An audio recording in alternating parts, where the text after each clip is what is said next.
Darkest Night, the newest mode in the zombie universe, is here. This time, the rules are different. No more parachuting, as players will be placed at random locations on the map when the match begins, and there is no single winner. Players must work with their teammates to spend one long night in the match and stay alive until the sun comes up. Waves and waves of zombies will spawn during each of the 3 foggy periods at night, and supplies should only be scavenged when the fog fades. The main objective is not to defeat other players, though this doesn't mean they are harmless. Players may need to work with other teams when necessary, but should also watch their backs in case the Fragile Alliance goes south. This will be a unique experience for every player involved. This new mode also comes with a passive skill for every player. Understanding the skill will be the key to staying alive in this long night. Can you ride out the night?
Play PUBG Mobile for free.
come, but they are going to go engage. And MBZ. Whoa, MBZ just getting absolutely lit up right there. Really good distance. Big cover fire there, laid down by Fazza, trying to find as much as he possibly can. He does get a knockdown this one, and that's going to be a 3-on-3 between these two teams, but they got to keep moving right now. The blue's coming. Rosa. Deep hit. Boha just trying to make the plays, and Mustafa's unloading onto him right now. That's going to be the elimination. Versus 4 situation. One member is down on Evil. Oh! So many chances. It was looking like he might have been able to take number 2. We'll see. Rodel trying to light him up. 6-9, find him. And they're going to be taking some... Fire being opened up, though. Slightly different group, so it's different styles of play coming in, and now we're rushing to Crush. Yeah, well, they really are rushing in right now. That really is after that last one for sure. Now we're going to see Rush to Crush engaging across the way with the IK side. To Crush come up behind MBZ and start firing him down. They did not see that one coming. And Rush to Crush. There's no way that they don't win this in the end. What fantastic play so far from LDK, knocking out Nargos. Yeah, Narcos dropped down right now, and this just seems like it would have to be a minute. And now the rotation coming in. He's letting the cover fire right now. Red Bull's actually going to get dropped here by Mustafa. However, last shit, he can't make it out of the hail of bullet to see if he can 1v4, and he cannot. LTK with a second chicken dinner. That is insane. I want to see how many kills they...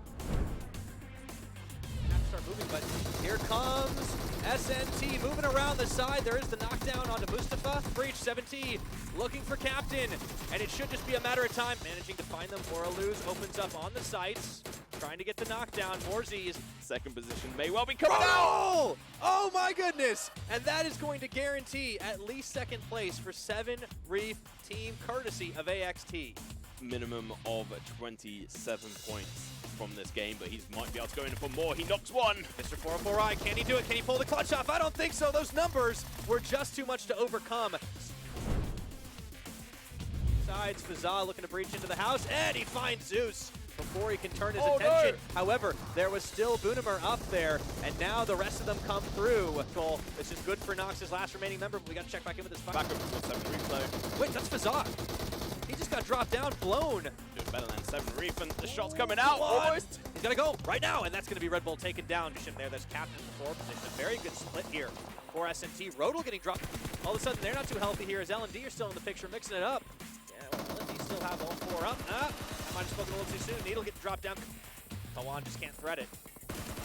Looking for it. He's the last man standing for. I can't finish the job. He's dropped so low, and the back's against the blue for ZBRT. He's fighting inside of it as he has to make moves. The cover fire, not going to be enough. He opens up, looking for it, looking for the shots, but Faker, will he be able to do it? He does!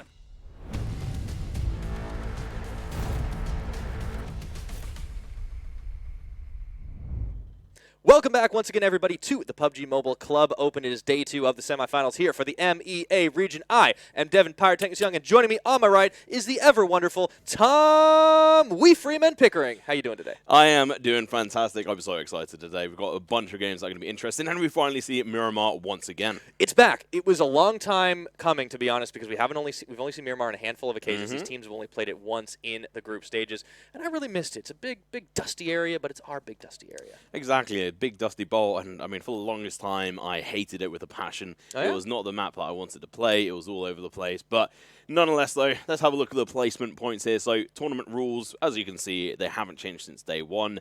1 point per kill, and then at first place you get 30 points, and so on and so forth further down there.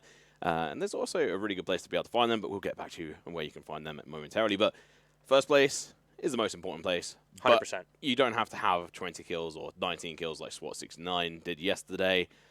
You can get 5 kills and it's still really good. Yeah, you could. This is the thing. It's so different than desktop PUBG in the sense that it is more geared towards the placement. So you see sometimes passive teams, but you still see teams coming in guns a-blazing, and a lot of different strategies. Now, this is how the groups were before the semifinals began. A lot of these teams have actually been eliminated out. We started with 32. We move our way down into 24 teams. So some of the squads on the screen, the likes of VK Gamers, BioWare, over in Group A, Rich Gang and MZ from Group B. Those teams are out of the competition, so we will see the next teams that are going to be facing off. But we've had 1 day of semifinals performance so far, and honestly, expectations feel like they've been upended a little bit. But before we get into that, Here is the breakdown. We started day 1. Groups A and B, Live to Kill, who had middling performances, came up with a double chicken dinner, and then Executor and L&D ruled the roost for the last 2 maps. But today, as you mentioned, Tom, we're back on Miramar. We've got Vikendi, and then a double Erangel. It's going to be an interesting day, A versus C on the groups. If you want to see those groups, you can find them in the standings, which we'll have a link on the screen very soon. But it's going to be an interesting one. We do have TRD, who were our caster favorites, to be honest, as to being the highest Performance-wise, they kind of had earned it. Yeah, they really did fall down there. So let's see how they do against the Dancing Pirates, Light Pirates, who are playing today. But this is the timing, so first game is going to be very soon at 21 CET or FET for whatever reason it says on there. And then we're going to be moving on and downwards through there. But I'm really excited to see what Light Pirates can do. They performed fantastically on the last day of the group stage. Got 2 chicken dinners, a second place, and and then they kind of trolled a little bit at the end. They went back to the dancing roots. Yeah. But, dude, that was the craziest thing.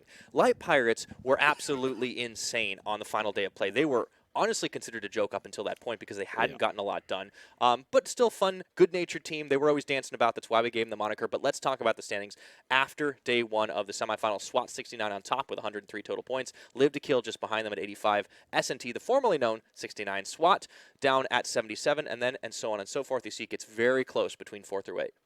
yeah, I mean, one thing we don't see in the top 8 here is TRD, which is going to be a surprise to everyone else. But we do see Seven Wreath down in 6th place, so it's not too bad. But they're tied with L&D. Yeah, they're tied, so they're kind of 5th. So it's sort of like 5th, 6th place, and then they're only 1 point away from Executor, who also had a really good game yesterday. They did get 1 chicken dinner. And Nox as well in 8th place, who had a fantastic performance. We're moving into the next 8. The last guys who actually have a performance in HeadHunterrs all the way down on 7 points, kind of to be expected. I'd think potentially out of these guys, HeadHunterrs and IK may well be the lowest performance foremost that we expect, and then maybe followed up by Rush to Crash. So a bit of a surprising result from Rush to Crash actually coming in 11th place. They performed a little bit better than I expected yesterday. I think better than most teams expected. Indeed, because yeah. Rush to Crush had 1 great start to the tournament on Vikendi. It was their first map. I believe they didn't actually load in on a Sandhawk game, so it was a little bit crazy. Then it was kind of all bad news for Rush to Crush. They kept getting wiped. This time around, they returned a bit to those roots, came back in. But here's where it gets interesting. These are the teams that haven't played yet. We see the likes of 46 Salute, who had a standout final day. We see the Light Pirates down there at the bottom. We see even 963, who eked into the top 24. Looking forward to see what they can deliver today. But also, we'll get to see Kurd Squad, the fan favorites. We see you guys always giving them cheers. This is the most popular team coming out of a very honestly stacked with talent country. We look at Iraq, and there's 36 players remaining in the top 24 teams representing that country, and they are very much the most popular. They might have to compete with Light Pirates, though, a little bit. We've seen a couple of LPI hearts in the chat every now and again. I think there's going to be more by the end of the semi-finals, especially for the way Light Pirates managed to perform on the 6th day of Group. No, actually, it was the 5th day. It was their final performance, either way. Yeah, but either way, their final performance was immense, and a lot of kills coming out from them, as well as just a fantastic performance. The rotations were on point, and they showed us we're not just dancing pirates, we can actually get frags. Dance on people's graves. So, yeah, exactly. They may not be the most popular one, but I think they may well be able to sneak up on Kurd Squad. So any of you fans out there of Kurd Squad, you need to be in chat screaming at your team's name. And also, take the energy, man. They absorb it. Yeah, exactly. And they're going to be fighting off today as well because they're in the same group of Group C. So Group C are going to be joining the fray, and let's see how they actually do on the scoreboard because we actually have Group A who have an advantage. They already have 4 games under the belt. So now we're going to be seeing Group C come in. If any of them manage to go ahead of like TRD, that's going to be really bad for TRD. But they can because TRD have been doing terribly. That's what I wanted to ask you about. Like, how surprising was it to see TRD honestly fall face flat? And after having such a dominating couple of days, they only had 3 days over the course of the group stages, but they managed to rack up a whopping 300 and something odd points. And if you missed any of that information, by the way, fear not. You, of course, can go to our website to find all of that stuff, including the up-to-date stats as of right now. The website, as you see on the screen below, is clubopen.pubgmobile.com. For all your needs, all you got to do is tick the tab to check the MEA region. Of course, you can also check out everything all across the world of the PUBG Mobile Club. It's really worth it. There's a lot of interesting games. We had a big chat earlier with a lot of the other casters, and the Indian region is really interesting. There's a lot of different metas. There's a lot more players tend to be alive towards the end of the game. Yeah. It's going to be interesting to see how the ME region sort of compared to that as we go through. But if you haven't already, make sure to hop on over towards our YouTube account, which is actually www.youtube.com/PUBG Esports. PUBG Mobile Esports. Mobile but don't worry, it's right on the bottom, so you can't miss it for sure. And you always want to smash the subscription button so you make sure that you catch all the action. And as Tom likes to say, Ding dong, that notification bell. Music to my ears every time. So you don't miss a single minute of the PUBG Mobile action. Of course, you can catch all of the broadcasts, not just ours right here covering the ME region, but all the broadcasts around the world through that channel. And, we're on a couple different channels. Obviously, we talked about how it's on Facebook. Yep. It's also on Twitch for a number of them, but not, obviously, every single broadcast, including ours. We are on YouTube.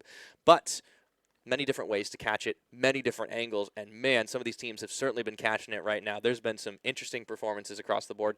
TRD does seem to be in hot water, but as you mentioned, they do have a chance to redeem themselves today. Yeah, and I'd be very surprised if they don't come in with their arms swinging today, and the fact that they're like, right, we really dropped a pool, and that Hicks, you actually reached out to me on Twitter and mentioned that they didn't actually practice during the whole of last week. And I was like, well, it's a little bit overconfident, and that's what I called out, is that they probably went into this like, we smashed this. We don't have to worry about anyone. Unfortunately, what they didn't recognize is that these teams are hungry. They want that. They want a part of that 2.5 million. They want to have a chance of getting to that point. So they did that research.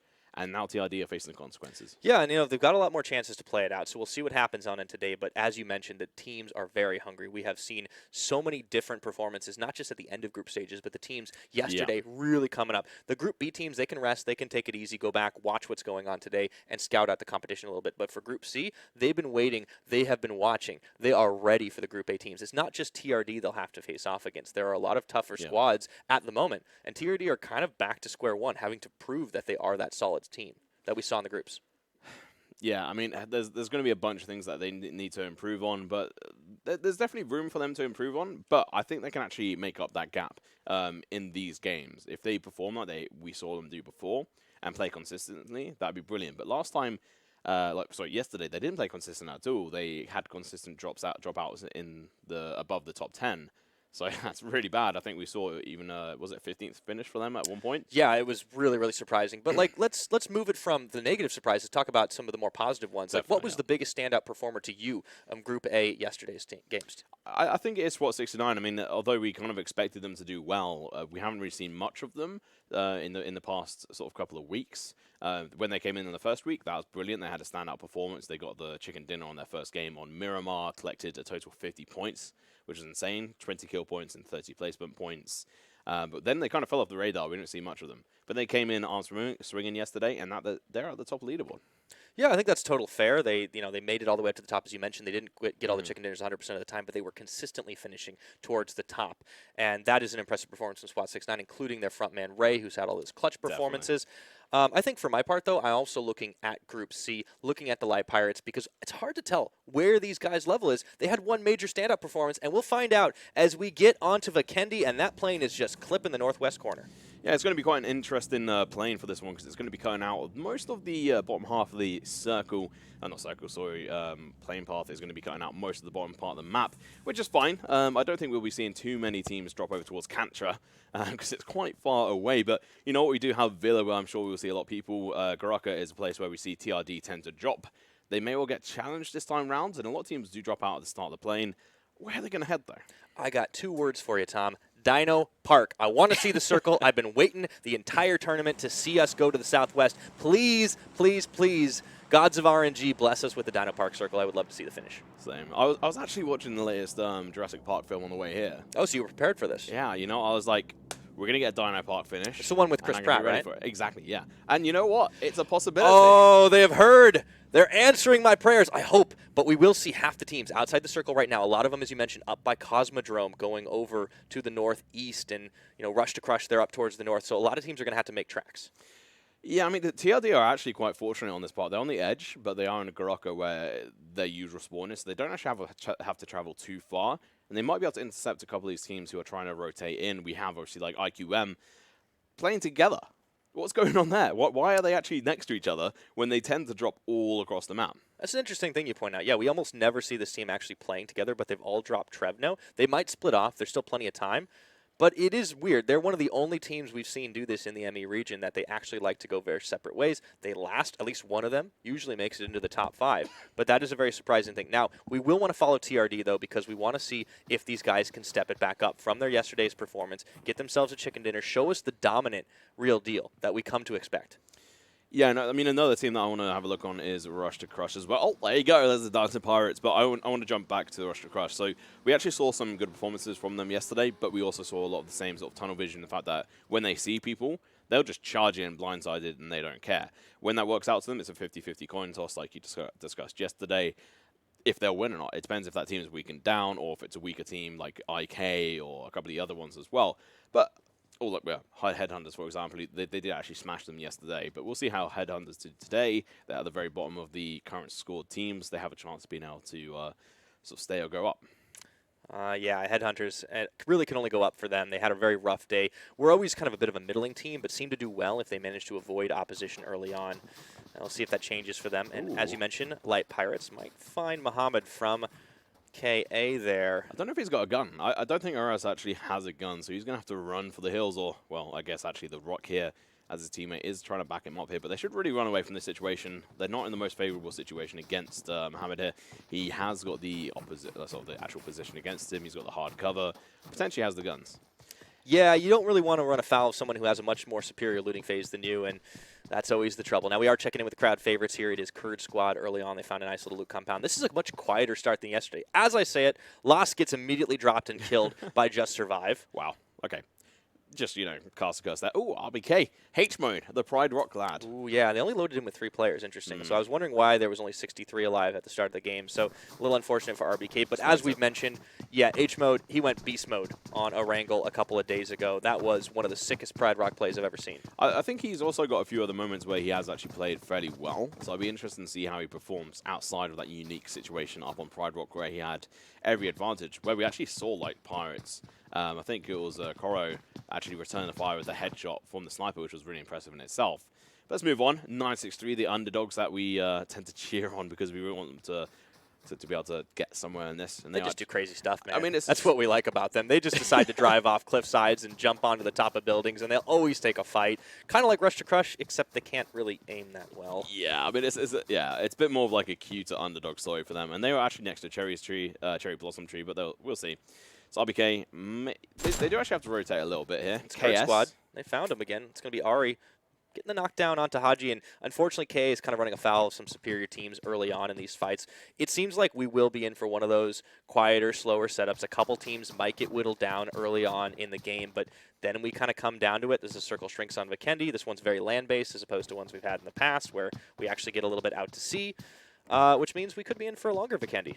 Yeah, I mean, like I did mention it yesterday that there's been a lot of sort of talk around this map and the fact that it's got very slow circle settings on it compared to that of like Erangel and a couple of others. It's not a massive difference in how the circle settings are, but there's just subtle differences which do change how it's played. If you want to see all the settings on there, you can actually find them on the website as well if you look at the rule set. Nonetheless, though, KS. Looks like we started a fight, and it's AXT's Demon that actually gets knocked down early, but KS still looking to go through this house to get their breach on, and Samurai trying to light him up. Unfortunately, the pre-fire comes in both sides, and he is out of teammates. KA down to a single member. It's Muhammad.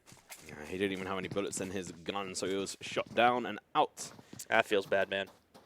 Feels bad, man, indeed, especially for the AXT member, Executor member, Demon, who is out for the count right now. He's bleeding away out on the road, which is a bit unfortunate considering they're definitely one of our top performers of yesterday. A bit of a weird start with just a couple of these wonky engages as Demon gets eliminated. We're down to 58 players, but we've been talking about the action. Let's try to set the stage here a little bit. One team we haven't seen since the drop has been SWAT 69, and there's a reason they're in the lead. They've been an incredibly consistent team, which is more than we can say for most of this region entirely, where teams have kind of risen and fallen, like empires of old. Yeah, and I mean, they do have a chance of showing that consistency throughout today, and I think that's really where they have to set the precedent. Yesterday was good. They were quite consistent. They obviously landed at the top. But if they don't show consistency today against new opponents, I don't know where we'll see them in the end, because they could drop off the face of the earth if they don't perform at all. So let's see what they can bring into the fight today. And you know what, Executor, another team that have performed quite well and consistent alongside that of SWAT 69. I'm interested to see how they do compared to each other, especially with the fact that now Executor down one man. I think those are the two teams that I want to watch in this. TRD, obviously, the kind of narrative is on them that we want to see them actually pick up their slack yesterday a blip on the radar. Have they managed to get in those weeks' worth of practice reps since last night? Maybe. Maybe, you never know. But, I mean... This is a weird sight.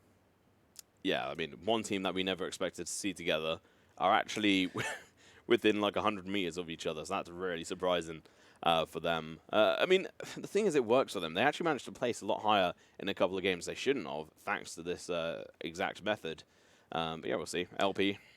Yeah, you know, I wonder about IQM because I know the first couple games we saw them when they really started popping up on our radar, it was because they got mostly wiped early, and we didn't really see if they were together or not, and then they started splitting off after the fact, and that really suited them for a while, but maybe they've decided, all right, maybe things have cooled down a little bit, we can stick back together and make that work. We'll check in back with them in a little bit. I just saw that flash at Dino Park. Please let us narrow down on that. I want to see some Raptor fences. That was the T-Rex there. I thought about roaring in your ear, but I if you decided, don't, you know, he can't see you roar. if you don't move. Exactly. So I'm pretty screwed. You're moving, Tom. I'm moving on my What are you feet. doing? New Teams meta. are moving as well. Yeah. We'll see when the circle shrinks down early on. Now, Rush to Crush's Tupac is actually kind of moving out on foot. This is a bit dangerous. What a name. I do love it, man. Rap God, Rap God. But There's no Biggie in this game, though. Yeah, well, there's that T-Rex, you know what? Yeah, we call him the T-Rex Biggie. Why not? Why not? All right, well, you know, forget it. That is officially the nickname of the T-Rex in Dino Park. We're calling him Biggie, guys. And if there's a Raptor, it'll be Smalls. That there is a raptor. There's actually around the volcano. There's actually a bunch of dinosaurs. So Only one of them can be Smalls. we have to have a look at. Well, if it's smalls, that kind of indicates plural. So well, I mean, if it's a name, you know, I don't know. Okay, you're getting into semantics here, man. That's not my strong suit for sure. TRD, they're finding their strong suit though. As Zero is lighting up Rip here from the JS side, and this is a little bit more like the TRD that we expect. They find 4v4s. It's third parties that have been getting them in trouble. A test getting dropped down by Hackshot. Mehmet does get Hackshot in return though, and Kevin trying to clutch this one out as he keeps himself crouched to the ground with a finishing blow, and that should be the finisher onto JS. And there's one more, and he's down. They're called Just Survive, but unfortunately this time they didn't. Out in 16th place. And there's actually a crate right next to them, which I think is what they were fighting over. I'm not quite sure what is in it, but the fact that TRD managed to actually win that fight is a surprise. And the fact that that's a surprise is a little bit of a disappointment, but there is an M249 and also the extended quick draw mag for the snipers, which you can only find in crates, by the way. You can't find it on land. They actually changed that a while back. You can find extended mags, but not the quick draw ones. And that time difference can make all the difference when you're in the sort of quick-paced firefights where you need to get that last shot off to kill someone before they kill you. So being able to get that is pretty good, especially for Zero. You might be holding on to maybe even an AWM or M24 or any of the DMRs which can equip it. And Zero has been one of those standout players on the upgraded guns when we've seen him in the past. So we'll see what the rest of TRD can do now that they've managed to pick themselves up some upgraded weapons. They've gotten an early fight. This is where TRD tend to shine. We've seen this in the past. They get involved in these early 4v4s, especially on a map like Vikendi, where it is compound to compound, where there is a lot of fighting that can happen if you're just trying to go for a breach and the circle hasn't closed in yet. Where TRD have been in trouble is when a bunch of teams third party. Yeah, I mean, the fact that they actually managed to get in there, kill them, and survive, only one knock as well, is really impressive. And it actually sort of indicates that they've kind of taken this a little bit more seriously. They've actually jumped back into, right, how do we fix this? How do we play as a team properly?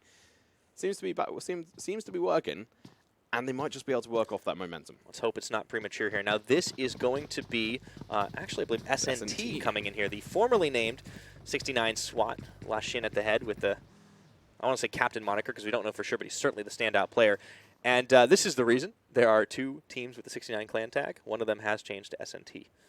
Always very nice and easy for them to do that for us. But nonetheless, back to Kurd Squad here, who haven't really faced off against too many teams yet. They did take on a couple of members from KA earlier, if I remember correctly. All right. Let's get a drum roll for the next circle. I'm just tapping the desk. I don't think that's really going to come through. Please give us some Dino Park. I mean, you know, I'd take Castle, to be honest, because that would be really funny. But let's see what happens as it'll close in a little bit more. Most of the team's inside. You know, I'd actually like a Castle because it's actually quite an interesting place to fight. Whenever I've played on the Castle, it's a really deep one. It's still in play. Castle is, but I don't think Headhunters will be for too much longer. Well, we'll have to see as they're up against IQM here, moving around the side. Headhunters, we have seen them have some successful pushes in the past, just not as many as a lot of other teams. And we'll see how this fight goes on. Mustafa, he chucks the nade and he just moves out of town. It's a good position for Headhunters, though. Yeah, I mean, they're kind of in equal situations here. I mean, for the BAP, or Bait brother, he can actually jump onto that roof and get a better position, but I don't think he quite knows that he can do that. If he did that, he'd actually be able to potentially get some sight lines onto a few of the players. Did Light Pirates just get eliminated? I We just saw the team counter drop down to did. 14. Yeah, they must have done because RBK were taking them on. That is a bit of a surprise based on their performance, the double chicken dinners on their last day of the group stages. So we'll have to see, confirm that one a little bit later. Julius starts off by getting the cap onto Wolf, knocking him down. This is a good start for HeadHunterr. Trying to rectify their performance from previous days. Good pre-fire there. And IQM, they turn it right on around. They still have 2 knocked members, but they are going to go for the finishing blows here. Tomb has no health left. If he takes 1 shot, he's downed. He's just playing around the, It's a game of chicken. wall here. If he has a single nade, that would work fantastic. Dr. Savage! He was way up in the outskirts of that compound. Nicely done. He's just clutched this for them. If it wasn't for him, they would have died, but now it's going to be down to Mustafa. Can he carry it? Can he get his teammate back up right now? He's trying to find himself into a safe position to be able to do it, but I don't know if that's going to be the case. I think he's lagging a little bit. Nightmare. There's Mustafa, and Nightmare lights him up. That's going to be down in 14th place. HeadHunterr showing their colors and taking down IQM.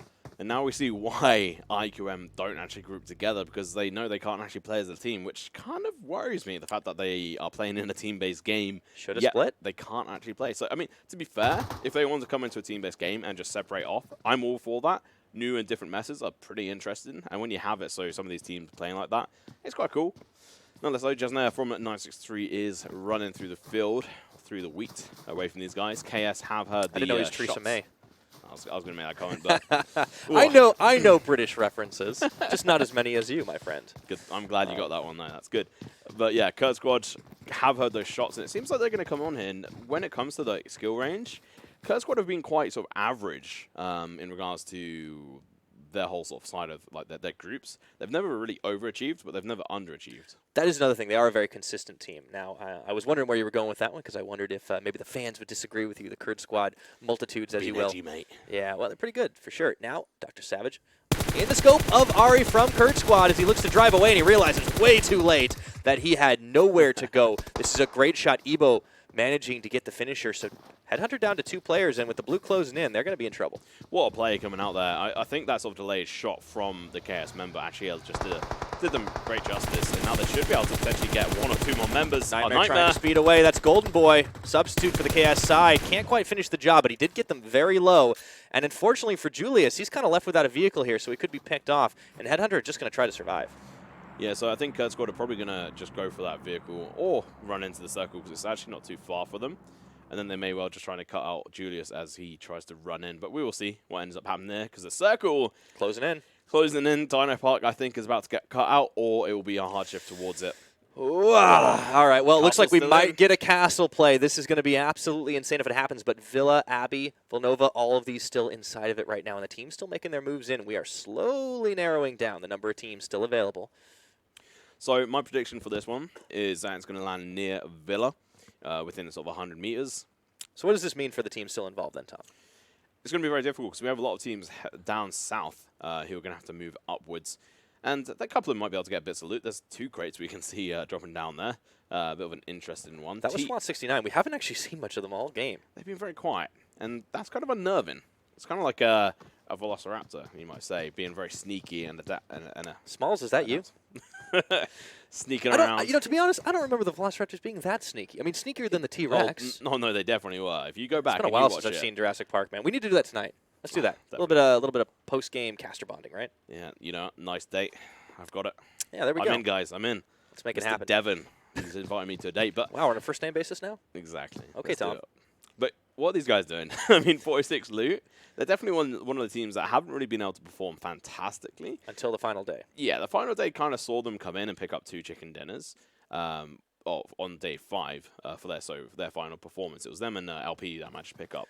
Yeah, that was the day where we had complete upending of the expectations. 46 loot. Their first win actually did come on Vikendi, and that was one that you could almost say maybe they managed to kind of sneak into it. LP there with their 3 members They're still alive. up. Yeah, I thought they got eliminated. I was completely wrong about that, so somebody else dropped down. Yeah, I think That two- makes a two lot more people- sense. Yeah, I think 2 people died at the same time. Okay, that makes me happy. I'm not biased, but I do like that. So We all like the Dancing Pirates, man. Come on. exactly. I mean, they danced their way on that day, and it was fantastic. And Straight to your look heart. at them again. They're moving. Yep, this is not a dance move. This is, are they doing the worm, maybe? Come on, guys. Show me what you got. Wearing those hot Show pants. me what you got. Show me what you've got. Well, they've got pans in their hands. What are they going to do? Yeah, I guess. Well, I mean, they're not like doing the melee party where we saw them. Friendly fire turned off. They were just bashing each other with the frying pans over and over again. What are 963 doing here? They're just out of the field. Are they looting a crate? Is there a crate there? I don't think there is. I don't think so. I mean, There's this is where it gets a little chill, a little quiet, as you might say, from the AM side. But yeah, so it's good to see LPI is still in. 46 Loot still in. Both of those teams really upended expectations on their final group stage of play. And the way 46 Loot did it, they won on Vikendi, where they kind of had a solid placement within the circle and in a final house, and they defended from an AXT breach, which was at that point unheard of. But then on Erangel, they just crushed it. They got 17 frags, and we were thinking, where the heck did these guys come from? We've not seen anything from them at all the entire tournament. They were usually out last, and then they just stepped it up. Well, here we go. Some action gonna be coming in from the SNT guys as 963 guys try to rotate on over. This is a mismatch fight. This is a mismatch fight. 963 are big underdogs. SNT are in the top 3 right now. I think there's only one way this is going to end, Tom. I mean, you got to have hope for the underdogs here, but it's very difficult to hold that, especially when they're pushing into a compound, which is a little bit unfortunate because they didn't do a scout, they didn't do a test grounds, but they are spread out nicely here. So I do give them hope in the fact that they are spread out and they're not grouped together, which we do see too often, but they're out in the field. They don't really have the angled sort of advantage or anything. Yeah, not a lot of hard cover here. Now, we'll definitely see where the next circle shrinks down, and Castle is still on the table. Let's make it happen. And I think if you are the S&T side, you're going to want to make a quick finish of this because you will have to go north soon. Yeah, so they're going to have to push past 963. So it'd be interesting to see if 963 are just like, you know what? We're just going to chill, which I think they will do. That tends to be their sort of situational sort of play when it comes to this. And S&T, on the other hand, I think they're going to go for the flank, which might prove the end of them. Yeah, that might be the case. Still 13 teams here as we get into the 19-minute mark. This is slowing down a little bit. In fact, we watched a little bit of the VODs from the India semifinals day 1 earlier today to sort of get a little bit of review in, and this looks a lot similar to it in the sense that it has been quiet. Few teams went out early on, but for the most part, it's been slow sailing into the final couple of circles. Yeah, it's been pretty good, and we've actually got a couple of teams in. There's actually a team we haven't talked about, and that is AM. It's true. They've had a couple of stand-up performances themselves, even more than the likes of RB, who we really put it on H mode, who has been the big standout, but we'll see if the rest of his team can start to carry some of that weight here as they are playing to the outside of that circle. With only 3 players loaded in, bit of a disadvantage to begin with, but they're going for the movement into this house to try and defend it against the AM breach. I think AM actually only have 3 members. One of them must have died earlier on, or is just off screen. We will see. But Kurd Squad going to be rolling up on the Dancing Pirates LP in a moment. Oh, man, this is going to be a battle of fan favorites. I don't know if I'm going to be able to watch. Whoever wins, it's going to feel bad, man. Ebo's on way out in front right now, and he's actually breached into the bottom floor. LP, they just wait, they just bait, and as soon as you're in their sights, they need to not make any sounds, but Koro has made a step, so I think now Ibo and the rest of the players know they're here, and this is unfortunate, because when you're trapped in a building like this, and against Kurd Squad, who actually do have a decent history on this sort of situation. Solid tactics, sure, coming out of that squad here. We'll check back in with that in just a minute because it looks like S&T are trying to move away from 963, who have not given up their position at all, as Mustafa throws down a smoke to try and get himself away. Not sure where the rest of the S&T members are, but here we are, back with this breach. Up into the house they go. And we will be seeing the firefight coming out, so it's going to be a 4 versus 3. This is not going to be in the favor of LP to be able to win this. Patience from the KS side. Koro is going to be the one manning the front of the door here. Meanwhile, that looks like S&T are taking out 963 pretty easily as you like, and I think they're eliminated in 13th place. A little bit unfortunate for them, but nonetheless, tried their best. They always do. That's something we got to give them some credit for. They definitely earned their way into the top 24. KS trying to earn their way to the upstairs right now. And that next circle, man, it's still going to clip the edge of Castle, but there won't be much hope for it. This is going to be a very open end on Vikendi. What's actually quite interesting is there's actually headhunters who may be proving a little bit difficult for these guys as well, but the nade. Good nade there. You got to be moving. That's going to be the down onto Koro. Ari looking to come up the building as he tries to peek around the side. Remember, this is third-person perspective. You can always get some of those intervals here, and that's another down. LP's Issa gets dropped and eliminated very quickly. That is going to be the end of our Dancing Pirates in this round. That is so disappointing, but hopefully headhunters actually make a purchase on this and get a couple of frags, but we'll have to see. They're going to get revenge from earlier.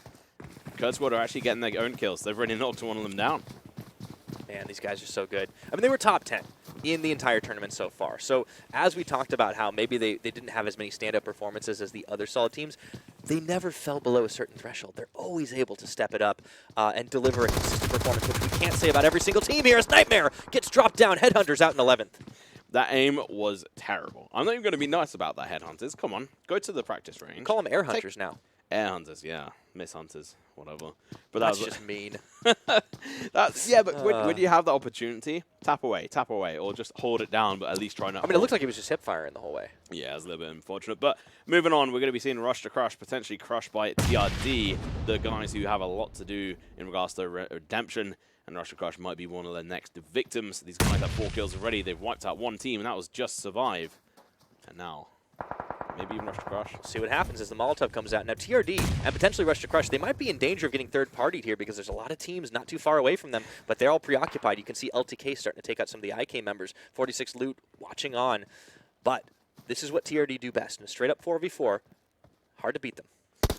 Yeah, like you said, I think that potential third-party situation might be the backfall, and unfortunate for them because there's so many teams around them, including the 46 loot guys. But they have the advantage here. They're chucking in the grenades, and I don't think 46 loot are wanting to engage.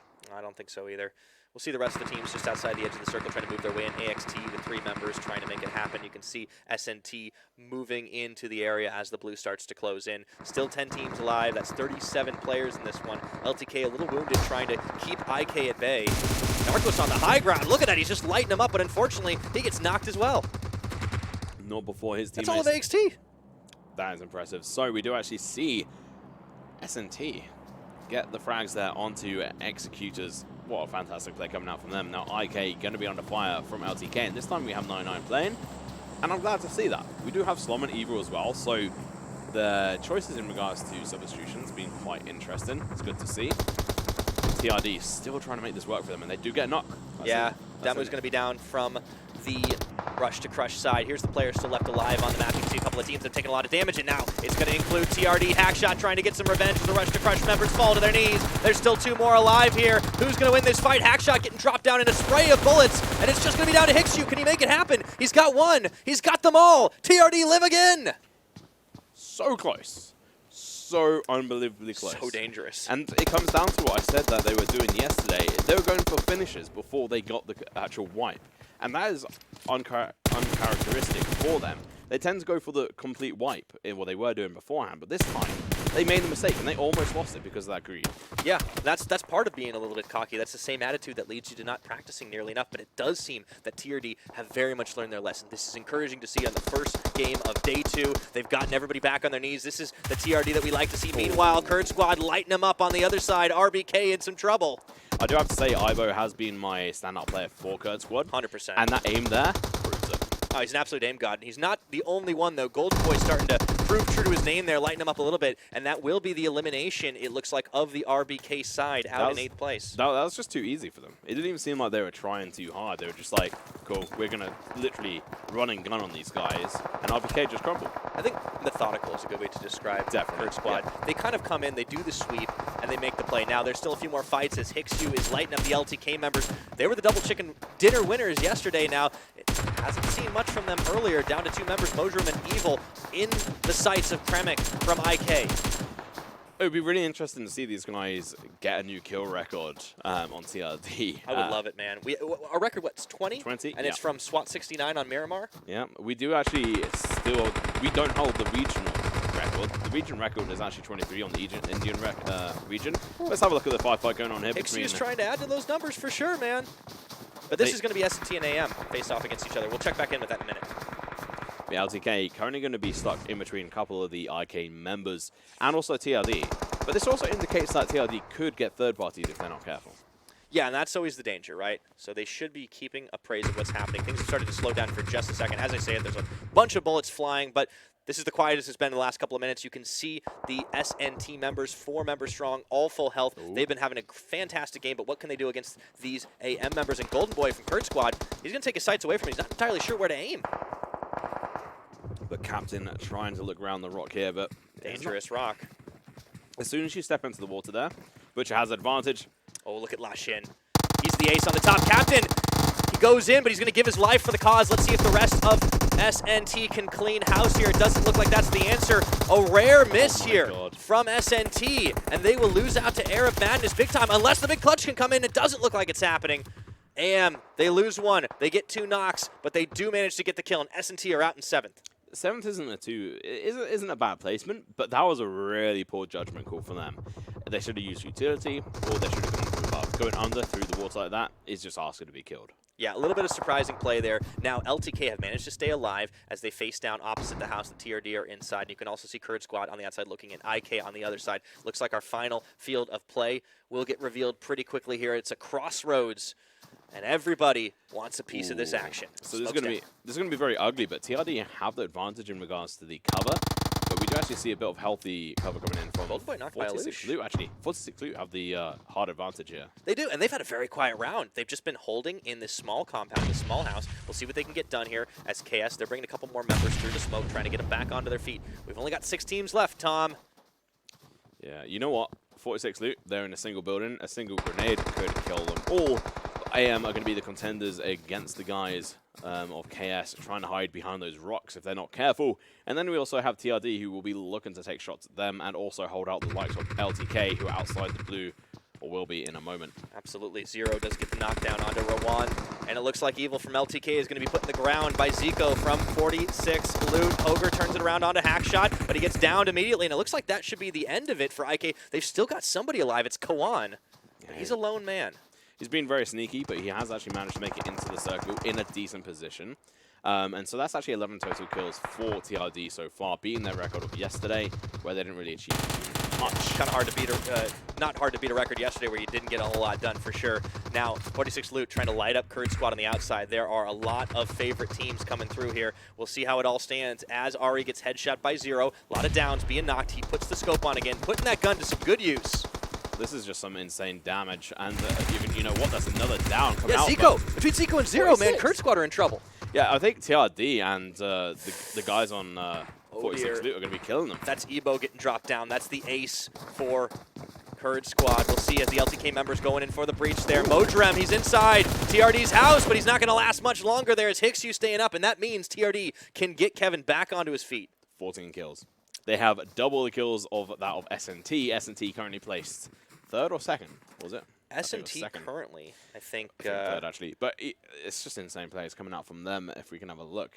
So yeah, I mean, I think it's actually 2nd place right behind that was 3rd actually. Third actually. It's Live to Kill currently in 2nd, but they just got dropped out in 6th place here, Tom. This is getting real spicy with Loot 46 showing their true colors. Kurd Squad still hanging in there. TRD looking like the favorites, and 2 more teams in the bucket. Yeah, so unfortunately for KS, the fact that they're still alive is cool, but unfortunately they're going to have taken heavily losses against their armor, which could have deteriorated and gone, so now there's going to be less shots needed to kill them, and also their meds are going to be suffering. So see what happens here, but TRD going to be under pressure from that 46 Loot. Not something I would have thought I would have to say. Yeah, weirdly enough, but of course after that group stage performance, they really showed that they have the skills to pay the bills. They just hadn't shown it earlier on. Here comes AM! The Air of Madness coming through, but it looks like B52 is going to get dropped to his knees. Didn't realize that 46 were going to be there, and he gets finished off as M managed to do it through the smoke. However, he's getting lit up here as TRD are making moves behind this car. Oh no, what's happened here? So Kevin took fall damage. It's Karan, actually. I think he's on the other side of this wall. Do they not realize he's there? 3rd person. But Karan is going to be potentially under fire. He's turning around a bit fire of his own. Last IK member, he definitely doesn't know they're there. He gets back off to his hands and knees, and down to 4 teams right now. Kawan getting dropped. That's IK in 4th. Somehow they've made it, but KS have also made it to the other side. And that's going to be quiet dropping down. That means Air of Madness, they're out in the 4th place position, down to 3 teams finally. Who's going to take this one? It looks like Luke 46 getting the KS members down. That's going to be Golden Boy knocked to his knees. They're still up, but it's just all over for the crying. It's just Ari left up and available. He runs straight into the smoke. He's so close to them, and he's going to get down. What an impressive shot coming out from 46 Loot, but their position is known. Last 2 teams, it's going to be 46 Loot versus TRD. This is spicy. The team that was the top of the tournament versus the team that really flexed their muscles on the final day of groups and has lived up to it ever since. The redemption story coming true, though, for TRD, and it's just a fight between 2 compounds. Who takes it on Vikendi? Zico moving around for the breach, but it looks like Hixu is looking to do the same thing. He tries to light up Hazim. Doesn't quite land the shot. Opens it up once again. There's the down. He's knocked 2, and now the breach is going to be coming in from Hixu as well. He's just pushing 100 bullets of damage here, 41 left in the mag. Hixu going in a little bit low on the health bars, but he does manage to get the finishing blow here that's only gotten Kevin down onto his knees, and it looks like this is going to be it. Hack shot coming in, and he's an absolute crack shot here as Moomin tries to move around, but he's just going to have to stutter step, and that is it. And it's going to show the chicken dinner for the real deal, and they are back. What an insane turnout here coming out from these guys. I mean, that's a total of 19 kills. So close to getting that record match for the ME region, but how about that for TRD? Brush off the dust of yesterday like it was nothing, man. That's one way to be able to show people that you're back, and that yesterday was just a fluke, and that you are looking to try and capture back that first place. Man, what a round on Vikendi there. And, you know, it is a bit hectic. We had a great circle this time around, so it was really nice to see the team stepping it up. Yep. Honestly, I'm not disappointed in, like, almost any of our teams, just because the ones that did drop down early, they've had some rough rounds. You kind of come to expect that a little bit from them. The likes of Just Survive, that looked more like their group stage performance. Maybe LPI going out a little early was a bit of a bummer. Maybe we'll see them come alive, but 46 loot, they just crept along slowly and silently. And you can get away with that. You can find a compound that you will not get found out in and make it work. Yeah, I mean, you mentioned LPI there.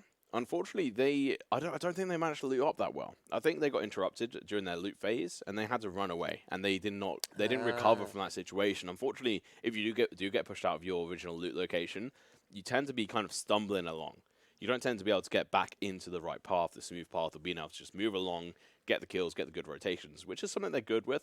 But unfortunately, this time around, it was a little bit disappointing. But let's have a look at the highlights here. Yeah, it all started with Kurd Squad lighting it up onto KA in the very beginning of the round. These were the early fights before the circle started to close in. It was just about territory. Same thing that happened when you talked about Light Pirates kind of being forced out of home. TRD, it looked like we could be in for a repeat of day number 1, but then Kevin stepped up. They turned it around. They took out JS, and this was just the first of many successful fights.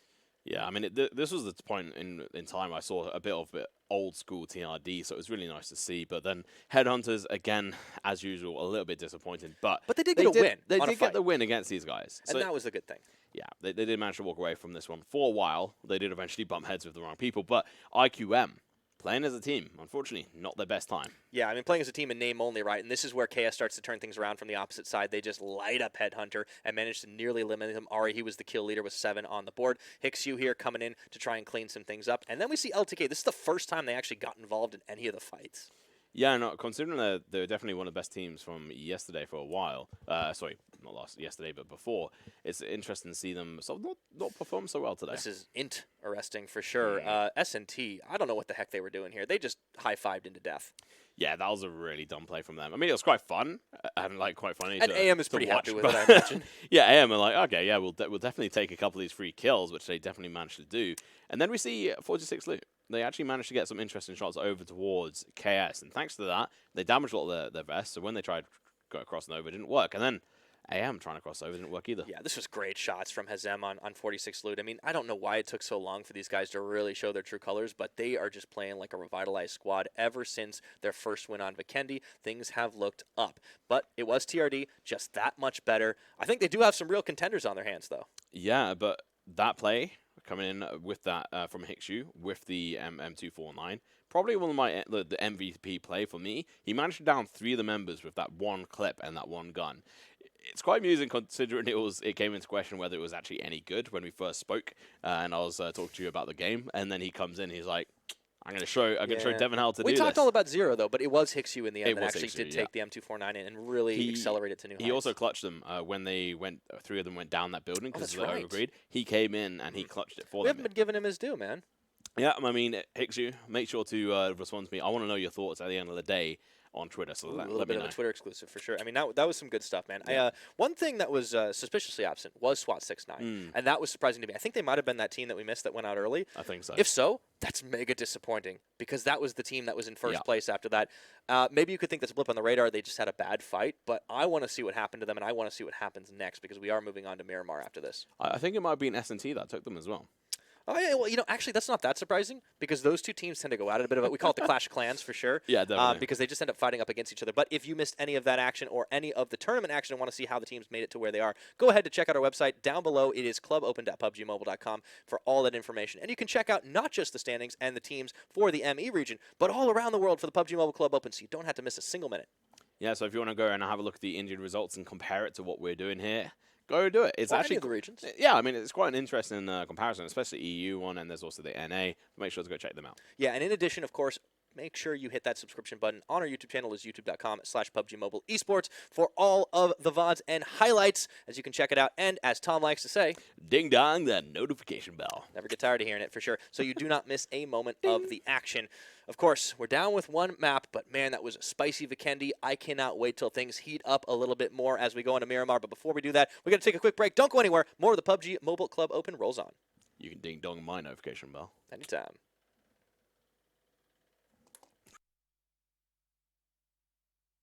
Zombie, Darkest Night, the newest mode in the zombie universe, is here. This time, the rules are different. No more parachuting, as players will be placed at random locations on the map when the match begins, and there is no single winner. Players must work with their teammates to spend one long night in the match and stay alive until the sun comes up. Waves and waves of zombies will spawn during each of the 3 foggy periods at night, and supplies should only be scavenged when the fog fades. The main objective is not to defeat other players, though this doesn't mean they are harmless. Players may need to work with other teams when necessary, but should also watch their backs in case the Fragile Alliance goes south.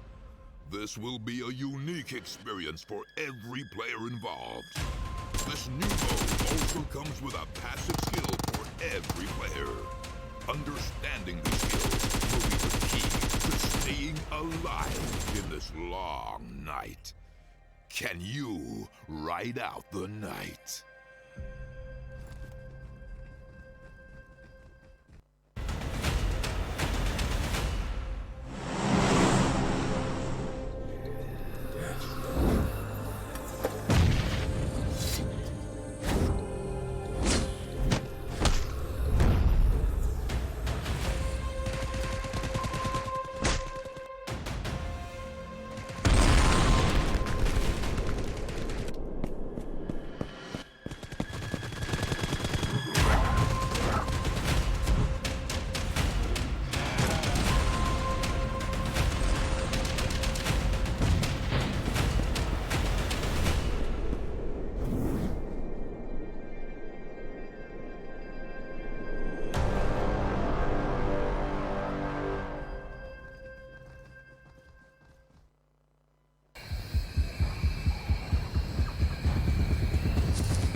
Play PUBG Mobile for free.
And welcome back, everybody, once again to the PUBG Mobile Club Open. This, of course, is the Spring Split for 2019, and I am Pyrotechnics. He is Tom Wee Freeman Pickering, and this is the ME region. And that's what you're watching right now. So just in case you weren't entirely sure, we've got you covered on all the info.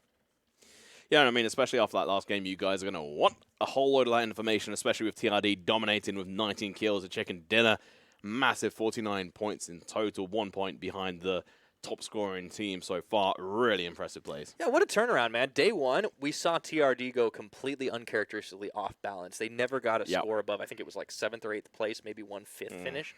When they had just been dominating throughout the group stages. We heard from one of their team members they hadn't been practicing enough. Bit of a cardinal sin. You see what happens, and now they come back after a night's rest. They dominate on Vikendi, and we're going into Miramar. I cannot wait to see what happens next. Maybe it's just part of the whole the meta and narrative that they wanted to. False hope. They're just like, you know what? We don't need to practice for a whole week. We're actually just going to practice live, and then we're going to dominate for the rest of it. We don't even need the first 4 days. I've got a theory. Last night, after those games, they jumped into the hyperbolic time chamber, spent about like 2 months practicing, perfecting their techniques. And if you haven't watched Dragon Ball Z, go, because it's good, and then you'll get my reference. And then they just came out, and they were ready to be champions. And then champions they were. That was a really impressive play. And my MVP completely so far has got to be Hixu. Very well played, mate. M249 is definitely your gun. It's got 100 bullets. It's high damaging, and you can run and gun with it. But it's not even just the gun that really did it for him. The decision-making he did was better than the rest of his team to a point. One of the biggest issues that I think they're going to face and could be their downfall, today could have just been the fluke, and they got lucky in the fact that they went in for their kills instead of waiting to go in for the wipe of the rest of the players. And that almost led to the downfall. And I think that probably would have been maybe 8th or 9th place. Greed can definitely be a bit of an issue for them, but I do want to give it up for 46 Loot as well, who had a stand-up performance, 2nd place, a last stand against the likes of TRD, which no team on their form has really been able to hold up against. So it wasn't just a last-day Herculean effort from 46 Loot to qualify. They really did level up over the course of the last couple of weeks, and we're starting to see this team representing Egypt really carry some weight. Yeah, and I mean, I think they are quite literally the only team we've got that are representing sort of we have a couple of different Egyptian players. I think there's a few, but maybe today we'll have to check in when it comes into game. But the whole team like actually represents it, I think it is. But either way, their decision making was really good. They decided instead of engaging TRD directly across the road, they just played it safe and engaged everyone else. They knew TRD were there, but they were just like, get to them at the end. They're the final boss. Yeah, we don't need to go for them. They've tried it before, and they've definitely been punished. So it's actually really good that they made that smart choice to just play around them and all just stay in that one building. It was a little bit dangerous, but nonetheless, it worked. So let's have a look at the up-to-date standings here. Devon, are we going to be seeing any surprises? Not in the top 8, because teams have not played enough games to really knock their way up the top. So you can still see 1 through 8 still dominated by a couple of teams. Well, okay. Yeah, fair. There's a few teams that are moving up the way, but they were already involved in the sides today, and I think SWAT 6-9, they barely moved because they go out so early, and that was the big surprising thing for me.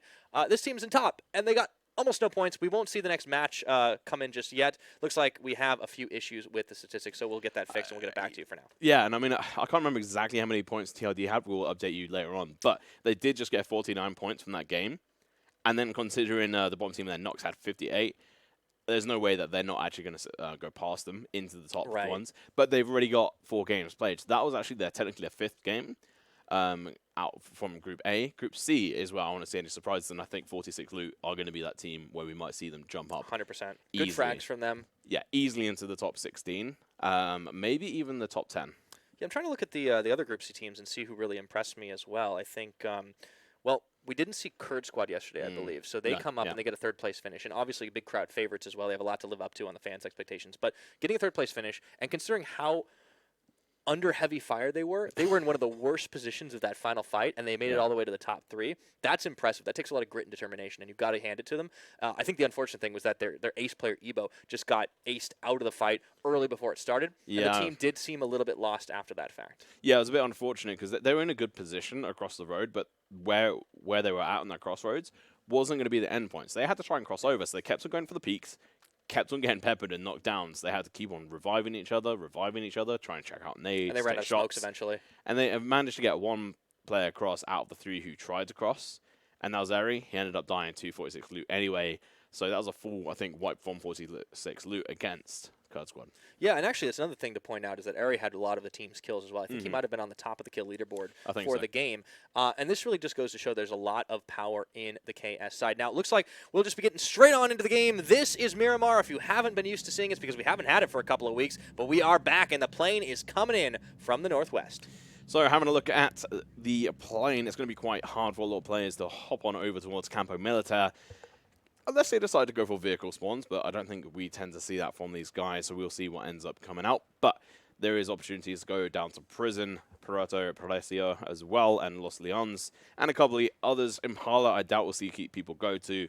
It's a little bit too far off the plane path. Yeah, we haven't seen Miramar here in the PUBG Mobile Club Open for a little while now. So, Tom, enlighten me a little bit about, you talked about where the teams might be dropping based on the plane path and based on the circles, but where would you go if you're one of these teams? Where would you head towards first? El Pozo or El Azahar or a couple of other ones. In this one specifically, El Pozo is definitely one of the places that's been pretty good for a lot of these teams in the past when they first played, and also it's generally pretty good in regards to even if there's another team there, you can still play, you can still loot. And then, Monty's actually one of the favorites as well for a couple of teams. Power Grid's a very good one, and then San Martin is one of the more obvious choices for players. And then also there's loot-based, compound-based looting where you actually separate across the different compounds and then go from there. All right, looks like it is going to be a circle way to the south, and it centers on Los Leones. A lot of the teams inside of here, it's only a couple that aren't. Another big surprise, perhaps, IQM once again together as a team. There is a tiny, tiny chance that this actually lands down on Prison Island. Oh, dear. That is small, but it has been done. I have seen it, and in a couple of the other sort of competitions and tournaments on mobile and also PC, there has been circles on those islands. But nonetheless, let's have a look at this. There's actually going to be, a total of 3 teams here in Picado. I talked about this being one of the most sort of aggressive and most dangerous places for a lot of these, on this map, the hot drop area. This is the first time we're actually seeing that come through. I think the max we saw before was 2 teams. This time around, we're going to be seeing 3 teams land in towards Picado, taking a few different areas. There's the casino, and then there's the boxing ring, and then there's also the general buildings. And then TRD, they've landed right next to IK in Les Leons. I'm definitely going to favor TRD in that one based on their previous performance. They do like a straight-up 4v4 if they get into it, but it's a quiet start. All looting. It looks like 2 players may not have loaded in, but everybody else is involved. Good to see LTK still using 9-9. We talked about it yesterday, how we thought it was a bit of a mistake. However, they've yet to really show the performance with him that we came to expect because they got the double chicken dinners yesterday without him. Yeah, and they were over towards Chimacera, but let's have a look at this. So HeadHunterrs are trying to fight up against AXT, but Clown definitely has the advantage on height. Gun-wise, he also has the Scar, so that's a pretty decent start. Med-wise, he's also not too bad. But when it comes to sort of situational advantage, they may well have it, especially because Rush to Crush are going to be coming up behind HeadHunterrs. This is Rush to Crush, man. They play like a bunch of sharks. They just wait for some blood to be in the water, and then they go in. They had the bullets, Devin. They're going to be running in. They want the kills. Every single time. Now, we'll see if it'll be successful here. It looks like it's actually HeadHunterr that are making a play to breach into AXT's compound. And Rush to Crush not too far behind, so we'll see who wins this one. This is so unfortunate. They should really be aware. And look, Lord is actually not even in that building for AXT or Demon. So there's only 2 of these members. Rodol, and he does light one of the HeadHunterr members up. It's going to be Julius here, and you got to be careful trying to breach in here. Looking for that free fire. Rodol going in. He takes a few pot shots and turns it around. Good as you like. Dr. Savage trying to get it in there, but HeadHunterr, they just do not have the same aim as the AXT members. Rodol looking to clutch it out. He finally falls to the hands of the BAP, but that is some heavy casualties here for HeadHunterr. And it looks like for AXT as well, as Rush to Crush just come in and third-party the heck out of this fight. And Clown has somehow made out of that building, left Rotal to die, and he's going to be running for the hills here. The Demon is still alive in the background as well, and they're going to leave Rush Across to deal with them. Feels a little unlucky if you're AXT. That's the second time they get involved in a really early fight that they clearly did not want. They're usually the team that's much more favored when doing the breach, but defense-wise, they're not quite as strong. Yeah, so in that situation, what I would have done is when they're trying to rush up the stairs, and they knew they were coming, they had full idea, the full knowledge of this. Chuck a smoke onto the stairs. They're less likely to push, they're a little bit unsure what's going to go on, or a Molotov grenades. If they had none of those, then that's a bit unfortunate. So HeadHunterr a little bit low on the health bars if you're Julius and Nightmare. They're actually trying to get to the roof. Dropping off may not be an option considering how many stories there are here as Rush to Crush look to get in. And you can see the AXT members still kind of like looking over their shoulders as they run away. So you can actually get onto the roof of this building, if I remember correctly, via the stairwell outside the building. You have to jump through all the windows and go up. Although that might have actually changed on the mobile version here. we'll see. I mean, Rush to Crush are trying to get them, and it's going to be, they're playing a little bit more safely than I thought they would have. But let's hop on over towards this. Is RBK. I can't quite see those names there. Yes, it is. Yeah, it's H That's mode. H mode. So they're just taking a bit of a drive. I mean, Miramar is a big map, and it's a lot of land, even despite the circle that we've just seen. So there is going to be a lot of teams that don't run into each other, but we'll check back in with the fight that is. Rush to Crush still making their way up here. Nasser's going to be taking point duty, and he will run face first into HeadHunterr very soon if he's not careful. This is a team that loves taking those coin flips as the fire's up. Rush to Crush looking to move in here. They see him, but it looks like it's going to be the Molotov damage, knocking down a couple of these members of HeadHunterr, but Rush to Crush are definitely not without casualties here. Tupac, Nasser both getting knocked, and HeadHunterr, it looks like they just get knocked out in 16th again. That was really unfortunate. Unfortunately, it seems like they have an issue with being able to actually control their camera a little bit more. It seems like they need to get some practice in on there because we could actually see the Bape. He knew where this player was, but he could not turn. He wasn't swiping left and being able to shoot him. Now, rough stuff there for the boys for Bahrain. They drop out in last place and Rush to Crush clean up a few more kills. They'll be pretty happy about that. That is a team that knows not but to aggress. And you know what? We talked about this before, that they tend to prey on the weak. And this is exactly the situation we're talking about. They pushed into a situation where Headhunters were already on the fire, already heavily damaged, and they were coming in as a third party, and they just went in for the Rush to Crush. And AXT, they were the smart team. They decided to bail out. They knew this fight was already going to be lost. They will have to play for positioning with just 2 members. But I wouldn't be surprised if we see them going for a couple of firefights as the game goes on. They're definitely not going to breach onto the Rush to Crush house, though. No, I think they want to try and get some revenge on them, but Clown should be running away right now. That is not a fight you should try to take. Yeah. Moving on towards, oh, okay, This LP. is one of our teams we really want to focus on is LP. It looks like they're over at Petadicio. And they have, once again, it looks like only 3 members loaded in. It shifts away from them in the perspective, but I do want to talk about it because Light Pirates were one of those teams that we really did expect a lot from after their final day performance.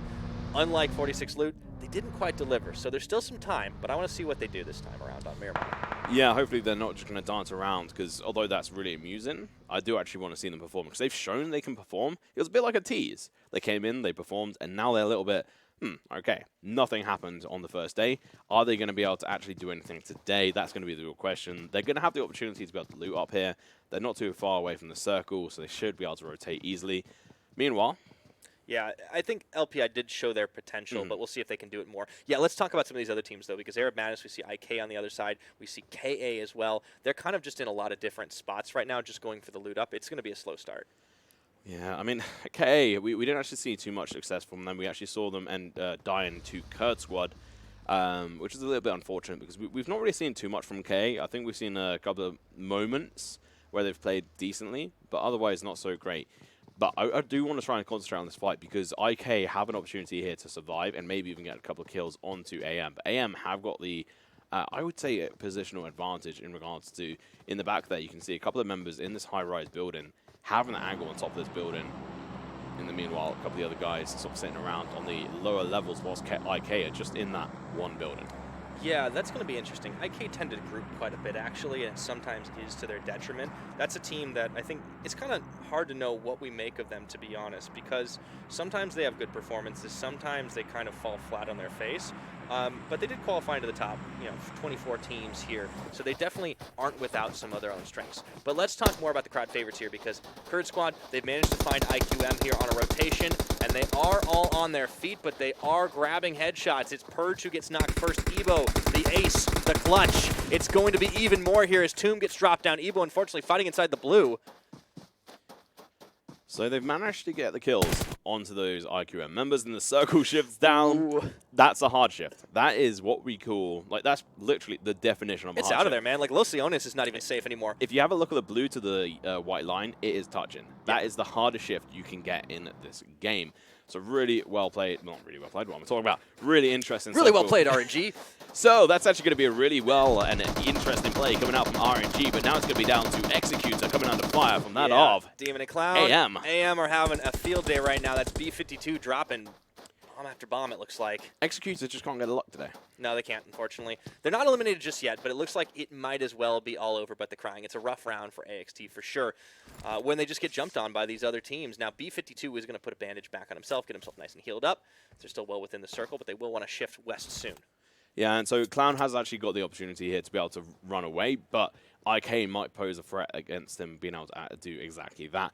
And then Clown has to actually now make it all the way across the circle, because this next circle will close in against this. He can try to recover, but if he stays in that position, AM are going to hunt him down. We will see if the last remaining member of Executor is able to hold tough here. Now KA, just going to be running straight for that one vehicle. Looks like they didn't really have a whole lot to choose from. They're actually just going into the house for some looting inside the blue. Clown will find himself a nice little spot to hide out in on the low ground, but he's got to be careful if these other teams start moving away and towards him, that he will be overwhelmed. Yeah, I mean, his best opportunity right now is to get into a building a bit further on, find a hidey spot, and camp. And just wait for the circle to go in and try to get a better position than 15. There we go. We're checking back in with LPI. Remember, the circle did hardship, as you mentioned, so playing a little bit there as Issa hops into the Jeep. They got a little caravan going, one car. Now, normally we talk about this not being a good strat, but to be honest, it might be the most efficient here because no one's anywhere near them. Yeah, they've got a decent advantage here, but as soon as they get inside the circle, they may come under fire. So getting that second vehicle is really ideal. And here we have the last two members of IQM. This is as expected from IQM. They just find themselves a nice little spot out on the prairie, set up camp, and just wait a little while until they can finally get themselves into a good position. Actually, eyeballing that prison island, and may actually shift down towards it if the circle goes that way. I would actually say that's the smartest move for them. Just play on the fringe of that island and just stay alive. We'll run into RBK pretty soon. No, they're going by too fast. A little bit of off-road action. Yeah. Oh, but you know what? Wolf has actually spotted them, I think. And he's like, you know what? I fancy myself some kills, but unfortunately for them, it's going to be a 4 versus 2 situation. Let's see if the lone wolf dies, or he'll be able to pick off the rest of RBK. Mustafa is actually wrapping around this side as the buggy's abandoned. Did they run out of fuel, or what are they doing? There's going to be a weird situation. RBK comes sniffing, man. They must have heard the vehicle stop, and if they see the vehicle, then they know these guys are going to be near. And Wolf is just lying down in a small crevice next to this cliff. I think they're just trying to bait him in here. This is some supreme confidence trying to play with a number disadvantage up against the RBK members. Yeah, I mean, if the other IQM member, I think it's Mustafa, if he takes shots at these guys and they push too far, we could actually see Wolf play very smart and actually just take them out from the side. All right, here comes one of the RBK members. Doesn't take the shot. Wolf is not moving a muscle right there, but he's going to get dropped down by one of the members of RBK. Who was baiting who? I think it was AFK. I honestly think he was at AFK, and that was explains why he was so still. Yeah. But why did they get outside the vehicle? And I honestly think this is probably going to be NLM, but the circle shifts down. It's going to be an island finish. Yep, we're going to have it on Los Higos there. That is crazy on the peninsula, and it's a great spot. It would have been a great spot for IQM if they hadn't just had that happen, but you can see where RBK is. You can see Just Survive. Every one of the other teams is making a break for it, having to evacuate the towns and make their way to the south. Yeah, so we are going to see an AM loot up and scoop up the loot on the box here of one of the last remaining members. I think it was Demon?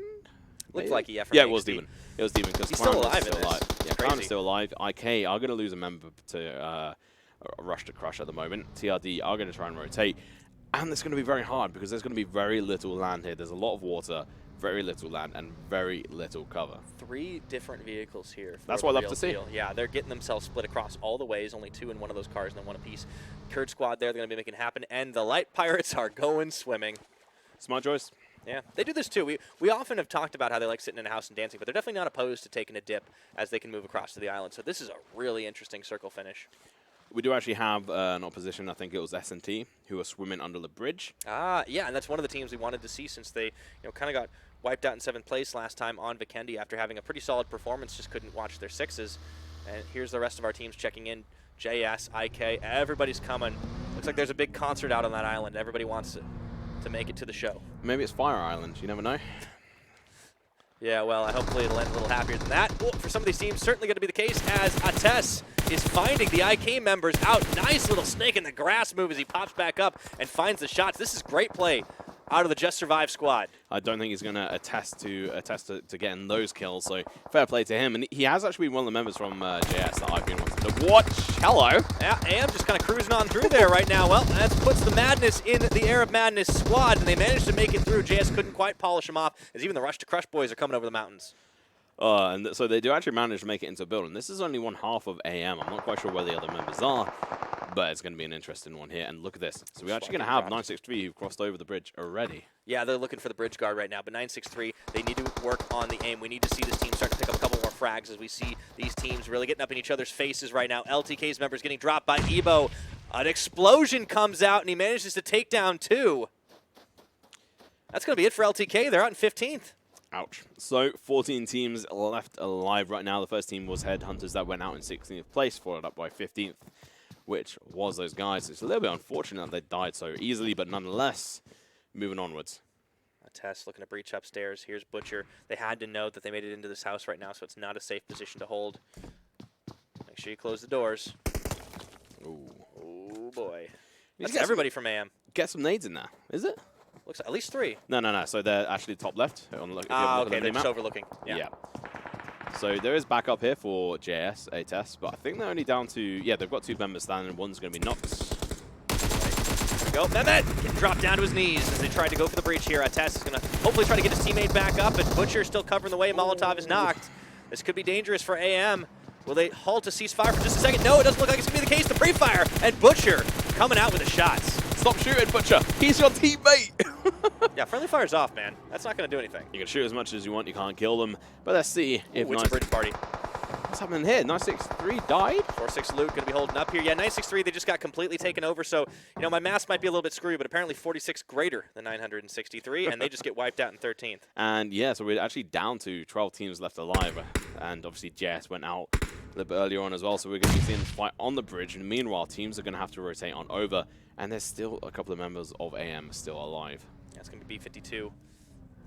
Joining the rest of the team here. Smoke's coming in here for the 46 Luke side, and S&T trying to move across the way. RBK, they're just taking pot shots as I see everybody partying on the bridge. I mean, that smoke on the bridge, not quite like smoke on the water, but still. No, there's fire in the sky for sure this time around, Tom. 36 players still alive here. S&T trying to rush in onto 46 Luke's territory. Will they be able to do it? Mustafa on the point.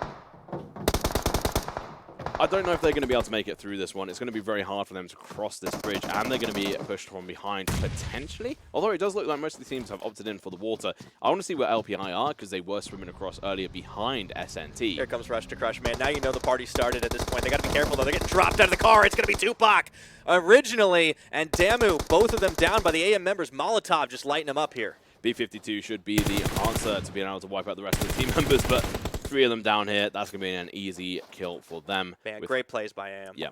So RBK are going to be crossing. LPI have made it, but I can only see 1 member right now. It's a little bit worrying. TRD swimming across as well. Yeah, not everybody has the boats, obviously, so they're just going to be going across, and you can't take the bridge anymore. It is way too dangerous, so everyone's just called for a temporary ceasefire. We still have 12 teams alive, but only a couple of players from some of them. Captain, he might have spotted out the last remaining member of KA. Oh, no. Oh, he got found out himself. He still gets the knockdown. Shotswar just didn't quite have the shots on. And actually, it looks like KA still have a couple more members, but they had split. You see Muhammad across the way. So LP9 might be the answer to TRD's downfall as they are looking to take the shots here. 2 shots. Hackshot and Kevin both down by Hama, but he gets turned on from Narcos across the way. TRD could be in some trouble here as Zero is the last man standing for his team. Excuse me, is still there. Yeah, so we have 2 members on their side, but unfortunately if they go up there, they're probably going to end up dying. So Zero is probably best off actually just avoiding this whole spot and just leaving it to be. But doesn't look like that's the case. He wants to go and help his team members, but he needs to get some smokes down. That should be his first call to action. Yeah, we do know TRD are pretty good at that, but other teams, their attention seems divided right now. You can see Rush to Crush trying to keep an eye on the water as KS are there. Hixu doesn't see Muhammad. Look behind you. He's like a piranha hiding in the water. There we go. Looks like it's going to be Hama knocked down again. Hixu, he had his attention focused elsewhere right now. Meanwhile, the KS members looking to breach the beach, and it's going to be Nasser taking shots at that. Ahmed's going to get knocked immediately. Lashin taking down Zico from 46 Loot. Things are heating up. It's getting spicy. It's getting hot, and there's not a lot of room left. And there's going to be an island finish, one of the most interesting ones we could see. Not the most competitive and friendly ones for everyone, but it's interesting to see how people deal with this, and it's a hard shift down. This is where we see what teams are made of, Tom. When you get adversity in your face, will you conquer or will you fold? Hazim, he gets dropped down by Lashin. Hixu taking out Muhammad. It's fights on all fronts. Talk about third parties. This is 4th, 5th, and 6th. That's actually really smart. They're shooting them through under the vehicles. That's definitely a higher play than we've seen before. All right, here's 46 kind of huddling up together. KS trying to move around. IK keeping them tracked as well. AM way out in the water, and they might as well be fish. Tossed in there. Looks like RPKs, one of their members have managed to make the beach here. I don't know where the rest of them are. Alush does get dropped down by Evo. KS really doing double time. And RBK is opening fire right now into the TRD member. Zero's going to get dropped again. So it doesn't seem like TRD are using smoke's a bit worrying, but NASA, he's trying to drive on through the smoke, but... How did he make it out alive right now? He's actually right in the middle of it all. He's not in the circle, though. And that's the problem. It's going to keep trending towards the south right now as everyone keeps turning it on. Nasser is going to drop. That's going to be it for Rush to Crush out in 11th place. We've still got 10 teams left alive right now. That is insane. A lot of them have one member. You can see Kawan is going to be the one in the water right there as the blue starts to close in on him, and there's no way for him to easily get there. Moomin is tracking his every move. So LPI are going to be in the background of all of this. They're going to be looting up, and they're going to have a potential positional advantage as we move forward. I mean, you got a water finish, man. Where are Pirates good right now? You can definitely tell that they feel a little bit more comfortable than on dry land. We'll see if that continues to be the case here. Butcher from AM getting dropped after Zero does as well. TRD dueling it out with the best of them. La Shin, he gets dropped down. Evo's doing double time right now. And it looks like it's just people getting downed on every single team. Letting it up. That's Evo. He's finished. KS. They could be in some trouble right now. Hixu does get dropped down by Butcher. We're down to 9 teams. Not sure who got eliminated first. It looks like it might have been TRD. They're on 10th place. That is insane. And to be honest, I don't even really blame them for that because this is a horrible situation to be in. But Kurd Squad's still alive somehow in this situation. RBK murdering everyone left, right, and center right now. But it seems like they might come under fire. But IQM go down. Yeah, IQM out in 7th place. That was a nice little finish there, but there wasn't a lot of land, not a lot of hope that they could manage to do it. We're still getting these fights going underway. Moomin going through, finished off. That's down to the final 5. There's only 13 people left alive, 5 teams in total. One of them's S&T, though, and they're full squatted up. And look at that. Clown has managed to make his way a long way around the side. Remember how Executor almost got eliminated in 16th place. Clown makes sure that it wasn't going to be any funny business. He was actually in the top of that building as well. When all the fire started, he managed to get away. But now Golden Boy, is he going to be able to have the golden aim here against S&T? Currently, I think, probably the highest killing team here, but they have actually got 10 kills on KS. Yeah, and this is what we see. Ari has been stepping it up big. Golden Boy, their substitute player, has been swapped in for today so far. And with this 2-man squad, they're managing to make it. Let's see if the fan favorites can deliver here up against a fully powered S&T side. Yeah, and so S&T aren't actually inside the circle. KS potentially have the advantage here. It depends on how they play this. Ooh, that's H-mode. He's dropped down by Clown and finished off. Great play here from the lone AXT member. Look at the RBK squad. He finds another one. He could easily do this. Pressure's on. Oh, and it's just by an inch right there. RBK staying alive at the very last minute and finish off AXT. That is just so unfortunate, but he had taken a little bit of damage and he tried to go up against the M249, which just has a higher fire rate and damage rate than that M4. Golden Boy opening up fire, not finding enough purchase there onto the S&T members as they scatter for the trees. Light Pirates, though, they're right in the middle of this all. They may very well be back on the road to a chicken dinner. Yeah, so we're going to be seeing a bit of a butt of heads in a moment from all these teams. LP are going to be in a dangerous situation if they're not careful. I mean, KS are right next to them. SNT are going to be coming up on them. And then we've got the last remaining member of RBK. And not to mention, we still have KS, a couple of their members, as you mentioned here. Golden Boy, Ari, they're still coming up pretty big, pretty clutch for the team. And let's see if RBK can stay alive. Nice. Zigzagging right now. Koro trying to find those shots, and he just sprays. Not sure if he prayed hard enough on that one, though. So Koro trying to do some damage here. And you know what? I think KS heard us call them an average team, and they're responding with this game. Hey, leave me out of this, man. I called him good. You called him average. They're definitely delivering right now, but Ari does get dropped down to his knees as Golden Boy might be the last man standing, and he's going to get taken out. That's 4th place finish for the Kurd Squad. Sorry, it was good you said? Yeah, hey, look, top 4 is pretty good. Come on, man. But the better team, LP, the Dancing Pirates, going to come through. And I'm just joking, guys. They're both fantastic You are stirring teams. the pot, man, I'm for just sure. stirring the pot. We want that narrative there. And RBK somehow actually have 2 members left alive. It wasn't just one. They revived the other. And now they're coming to backstab LPI. All right, so 9 players alive. Most of them are on SNT. Fully squatted up, but there's 2 teams with 2 players apiece. It is LPI and RBK. Who's going to win this one? It's even a package coming down, but that's in the water. That's well outside of the zone, so no one's going to be going for it. Koro waiting and baiting in the brushes. This is a really bad position. And as soon as he gets spotted, it's going to be very hard for him to be able to recover from that. And because of third person, he could easily get spotted before he actually sees them, just due to the way it works. And he has the potential disadvantage, but he is going to get covered from his teammates. So that's where the savior potentially comes in. All right, so S&T have bodies to spare. They can definitely scout a little further ahead here. RBK decided to take to the beaches. Well, the Light Pirates have occupied a little house on the shore. There is a care package drop down, but that is bait. Yeah, that definitely actually sounds like pirates. You said a little house on the shore instead of a little house on the prairie. Definitely relative to their name of them being pirates. Well, maybe they've given up their buccaneering ways. You know, they're going to settle down, have a little bit of fun. Unfortunately, they have a lot of people who want to pay them back for all the plundering over the years. Their buccaneering ways. Koro's outside, though. He's just posting up, waiting as just SNT sunbathing, move mate. in. Yeah, Just sunbathing. He's like, just look at Look, me. it's a nice day on Miramar. Look at it, man. On the island, he's just island life. I live on a current, like an island, probably about You that do big. too, yeah. So Just about. It's quite small, but he managed to get an airport on it. yeah, somehow. Yeah. But you know what? This is actually a really interesting situation for LPI. They've now got advantage in the next circle. And Koro's position actually just locks down a big part of it because they have to, if they push him, his teammates can cover him. There's actually 3 people alive from LPI. It looked like it was only 2, but all 3 are alive right now. 2 inside the house. And here's Koro waiting as the sound of footsteps grow ever closer here. Shots fired. It looks like RBK, they're going to be occupying one of these compounds. And it looks like these 2 teams might be focusing more on the SNT side as Mustafa creeps his way in. Aras is going to get dropped down by Lashin, the ace shot of SNT. That was a really terrible notice from these guys. LPI just letting these guys run on past. Doesn't see him! It's going to be Narcos taken out. He won't get finished off. No, excuse me, he will. That's going to be evening the odds just a little bit here, but Mustafa opening fire, and it's going to be Koro drop down. LP in trouble. SNT coming in here, looking to clean up the Pirates. RBK really happy and trying to get the second place here, or first place minimum. All right, it's going to be Aras taken out here. There's still 1 remaining player of the Light Pirates, but will he be strong enough? 3 on 2 on 1 is the final 3 here in this circle. We'll have to see. Somehow it's still alive in the situation, but RBK have got Captain! Dropped by Issa right now, and all of a sudden things are getting real hairy here. The RBK members hoping that these 2 teams finish each other off, but Issa is out of there, and that will be the end of the Light Pirates.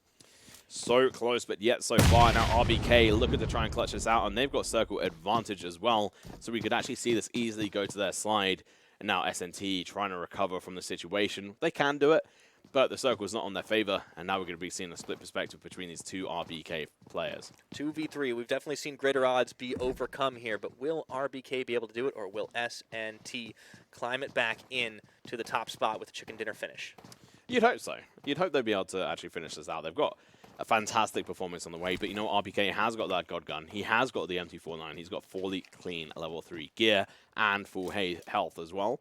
Could do with doing a little bit of boosting like his counterpart has.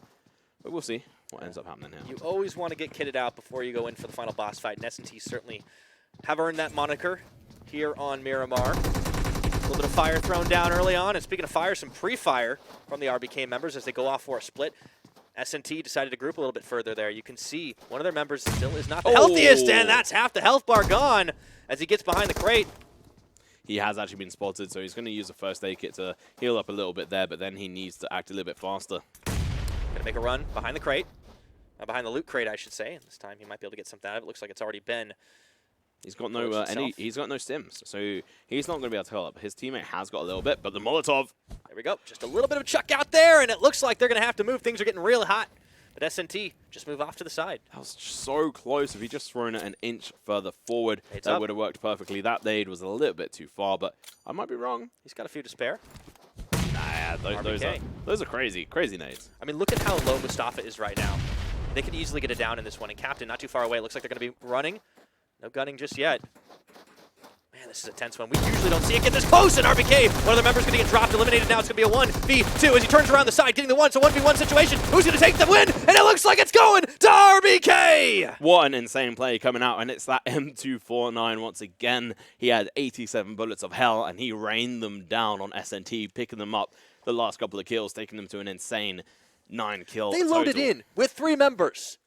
This team has only had 3 players today, Tom, and they just clutched a chicken dinner. That is so well played from them. Got to give them mad props. And you know what? SNT, they pick up 11 kills in total, so have to give them, you know, props there as well. And then they would have liked the first place, but you definitely can't take it away from them. They delivered on all fronts this time around. S&T, they're definitely winning the war for the 69 squad tag. Yeah, and LP, they managed to get 3rd place, but only 2 kills. But Kurd Squad, they definitely showed up, and especially Ivo, he gets 8 kills by himself. and then Ari and He's the Ahmed ace, man. get 1 kill each. He saw Ari get a bunch of kills last game, and he was like, nah, mate, this is definitely mine. This is my time to shine. So they get 4th place plus a bunch of kills. That should actually gain them an extra, like, more points rather than LPI. Yeah, 100%. I think things definitely took a weird turn once we got the circle going so far south, and we ended up getting that like murder bridge play. You gotta love it though. Honestly, I loved it. I was a little disappointed that 46 kind of went in there and went into the fray. That's a team that typically have been a lot better at avoiding some of those fights, but maybe they just thought, look, the water doesn't seem too safe. We're gonna pop out. We can try to hold this bridge. And unfortunately, they weren't able to do it. They did go out in 6th place, so it's not terrible for them. Yep. But after the last game, I honestly thought that 46 loot were going to end in the top 3 again on Miramar. I think the bridge was probably the best play, just due to timing. Unfortunately for them, I think they must have been maybe 10, 20, 30 seconds a little bit too late, because they actually had to deal with 963 on a that lot bridge. of third parties as well involved. Because there was actually 963 who were in their place first. They came up behind them. Them and SNT crushed them and killed them. And then the fact that 46 Loot managed to stay alive for so long and get a few kills was really good for them. Unfortunately, SNT being able to swim under the bridge like they did really helped secure them a higher place. Yeah, no, that's fair. That's very true right now. And looking across the board, I think Light Pirates getting that 3rd place, it showed that, okay, last round, definitely a bit of a fluke. These guys are still in it to win it. Let's take a look at how it all started, though, because you can see Rodel, he was going in onto HeadHunterrs, and this was actually a pretty back-and-forth fight until Rush to Crush showed up. Yeah, I really did think HeadHunterrs had a better chance here, but unfortunately they were crushed by Rush. And, I mean, it was a fair play from them. They actually played very well getting inside this building. But beyond this fight, they were really not anything noticeable from them. Rush to Crush, man, that's why I call them a shark team. They smell the blood. They go in. No baby sharks either. They are fully grown adults. Now, JS, they got into a bit of a fight here with Rush to Crush. So, really, this team kind of involved in a lot of early action and Arab Madness as well. Yeah, this is a little bit unfortunate play from JS. They tried pushing up a little bit too aggressive, as we can see here. Butcher had the full advantage, took out JS with little ease. Oh, this is great. Rush to Crush just come in the car, and then just get blown to smithereens. Obviously, this is never ideal, and Nasser's just like, all right, see you later, noobs. But yeah, this was where the murder bridge really happened. And then Captain, he spotted out the KA member, nearly bought it as well. And LP were just lighting him up on the beaches. Yeah, TRD going out in this position was really unfortunate. But when it comes to an island play, a lot of it is just a high amount of RNG luck. It does come down to whether you're able to get that sort of rotation on. And unfortunately, TRD were just late to the party. Their location didn't really allow them to be able to get an early sort of positioning on here compared to that of S&T and LPI, who had that access to be able to rotate a little bit earlier. And LP went all the way around compared to S&T, who went for the aggressive play. Yeah, I'm not going to hold anything against TRD on that one. Yeah. Obviously, we still saw the way they were playing seemed like it was good. It's just unfortunate that a lot of the teams had beat them to the punch already based on where they dropped. If that happens again, when we go to Erangel, I'll start to worry, because that's a map that they're used to. That's a map that we've seen more of. That's where we've seen them adapt to a lot of more difficult circles than what we saw here.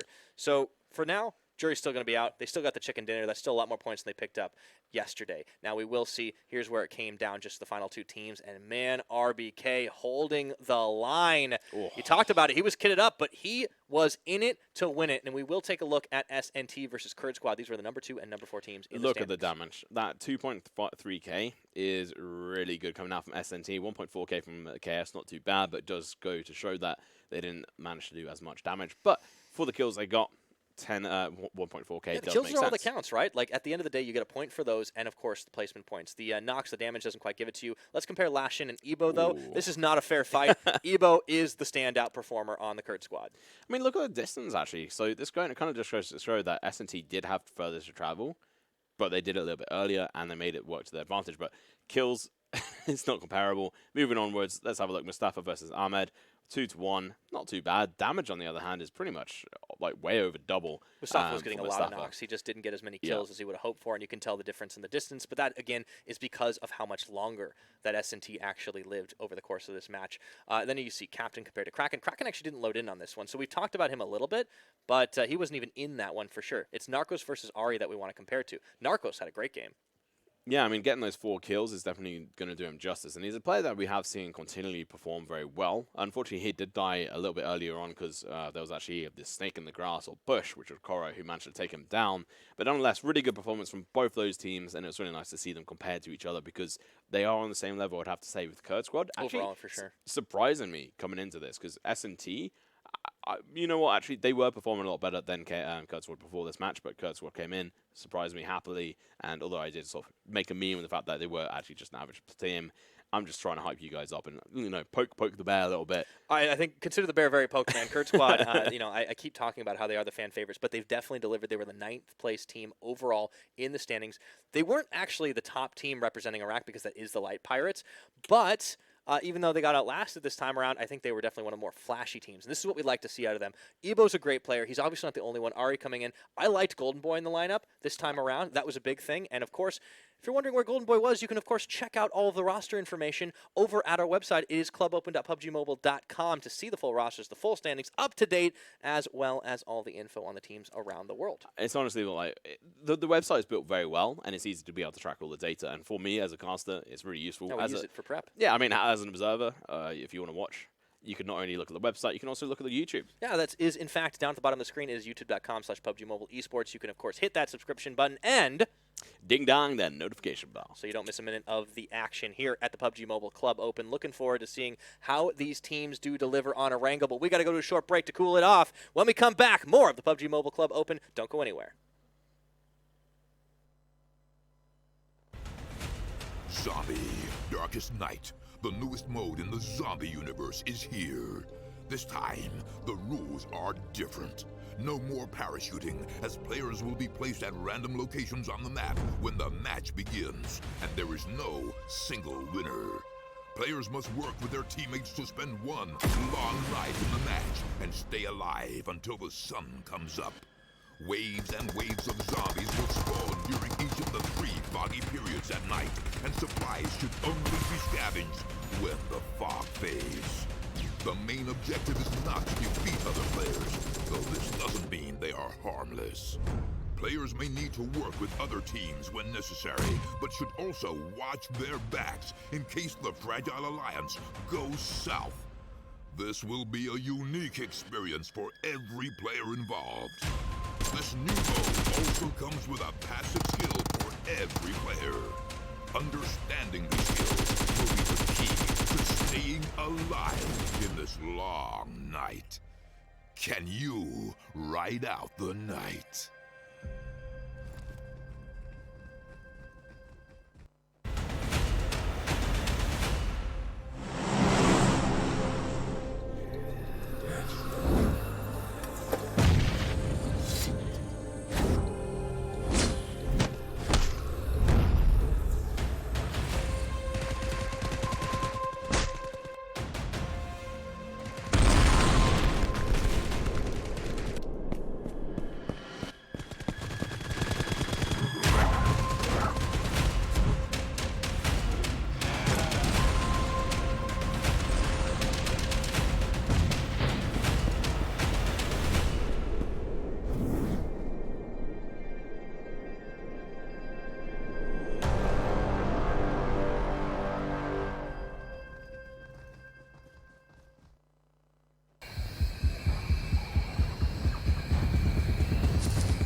Play PUBG Mobile for free.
Welcome back, ladies and gentlemen, once again to the PUBG Mobile Club Open. We are down 2 maps. We had a spicy Vikendi. We had a fantastic island finish on Miramar. But wouldn't you know it, we're going back to the tried and true. It is Erangel coming up next. Tom, are you excited?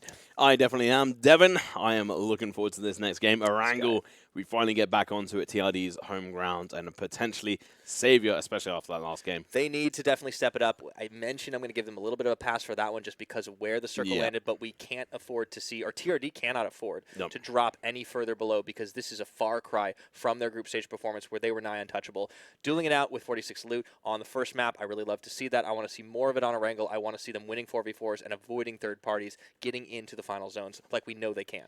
Definitely. I mean, it's what we have to see going forward. I mean, they can't just keep falling down like this, even when it's an island circle. We did give them a pass from that situation, but they should be able to deal with that. They should recognize what happens in this. And this is just something that they're going to have to improve on. Here we go. Let's have a look at the circle here. This is actually up to date as well. Yep, S&T ruling the roost right now, having some great performances in their last 2 matches with a total of 127. You see SWAT 6-9. The other 6-9 SWAT going to be going down in second place. Of course, they've yet to play again. So we'll see the other teams that are kind of moving on up. It is LTK. Even though they didn't have great performances, still retaining that 3rd place position. But they got to watch out. TRD are hot at their backs, and this is where they get into that top 4 position. Executor in 5th, IQM 6th. And then even Rush to Crush, man. These guys are still picking up a lot of frag kills, which means they can still be in the 7th place position. Yeah, and then MBZ able to hold on to this 8th place for now. I imagine by the end of the day, they will, after these 2 matches, they will be out of here because they haven't actually got any games today, so they're not going to be able to keep up. Tomorrow, we should see them again. But nonetheless, TRD somehow make it into the 4th place, but they have got 6 games played. What's more impressive is the fact that Team Rush to Crush, like you mentioned, are still here. And not too far behind IQM as well. Yeah, it's a lot of frags, right? I mean, it doesn't make as much of a difference when you get into the very top where S&T are rocking 45. These guys are absolute frag gods. But let's take a look at 9th through 16th place. L&D, of course, still on the top of that one off of their performance of yesterday where we saw some chicken dinners. And then we look in iKurdTeam moving their way up into 11th place. Definitely not a bad look. And that's above where Kurd Squad are. Of course, they've only had 2 rounds. Give them some time. They will be moving up. They're only 2 points off of Nox, and I fully expect Kurd Squad to break into the top 8 by the end of today. I mean, already having 56 points, I think this is actually better than what TRD had on their first day by far. So it's really impressive because, I mean, obviously TRD managed to get a bunch of kills on the first day, but they didn't get the placement points. They actually had 8, I think, at the end of it, which is pretty depressing when it comes to it. But nonetheless, pretty impressive stuff coming out from a couple of these teams. RBK in 14th place with only 2 games played. Moving into the next slot, the most disappointing for me is going to be LPI.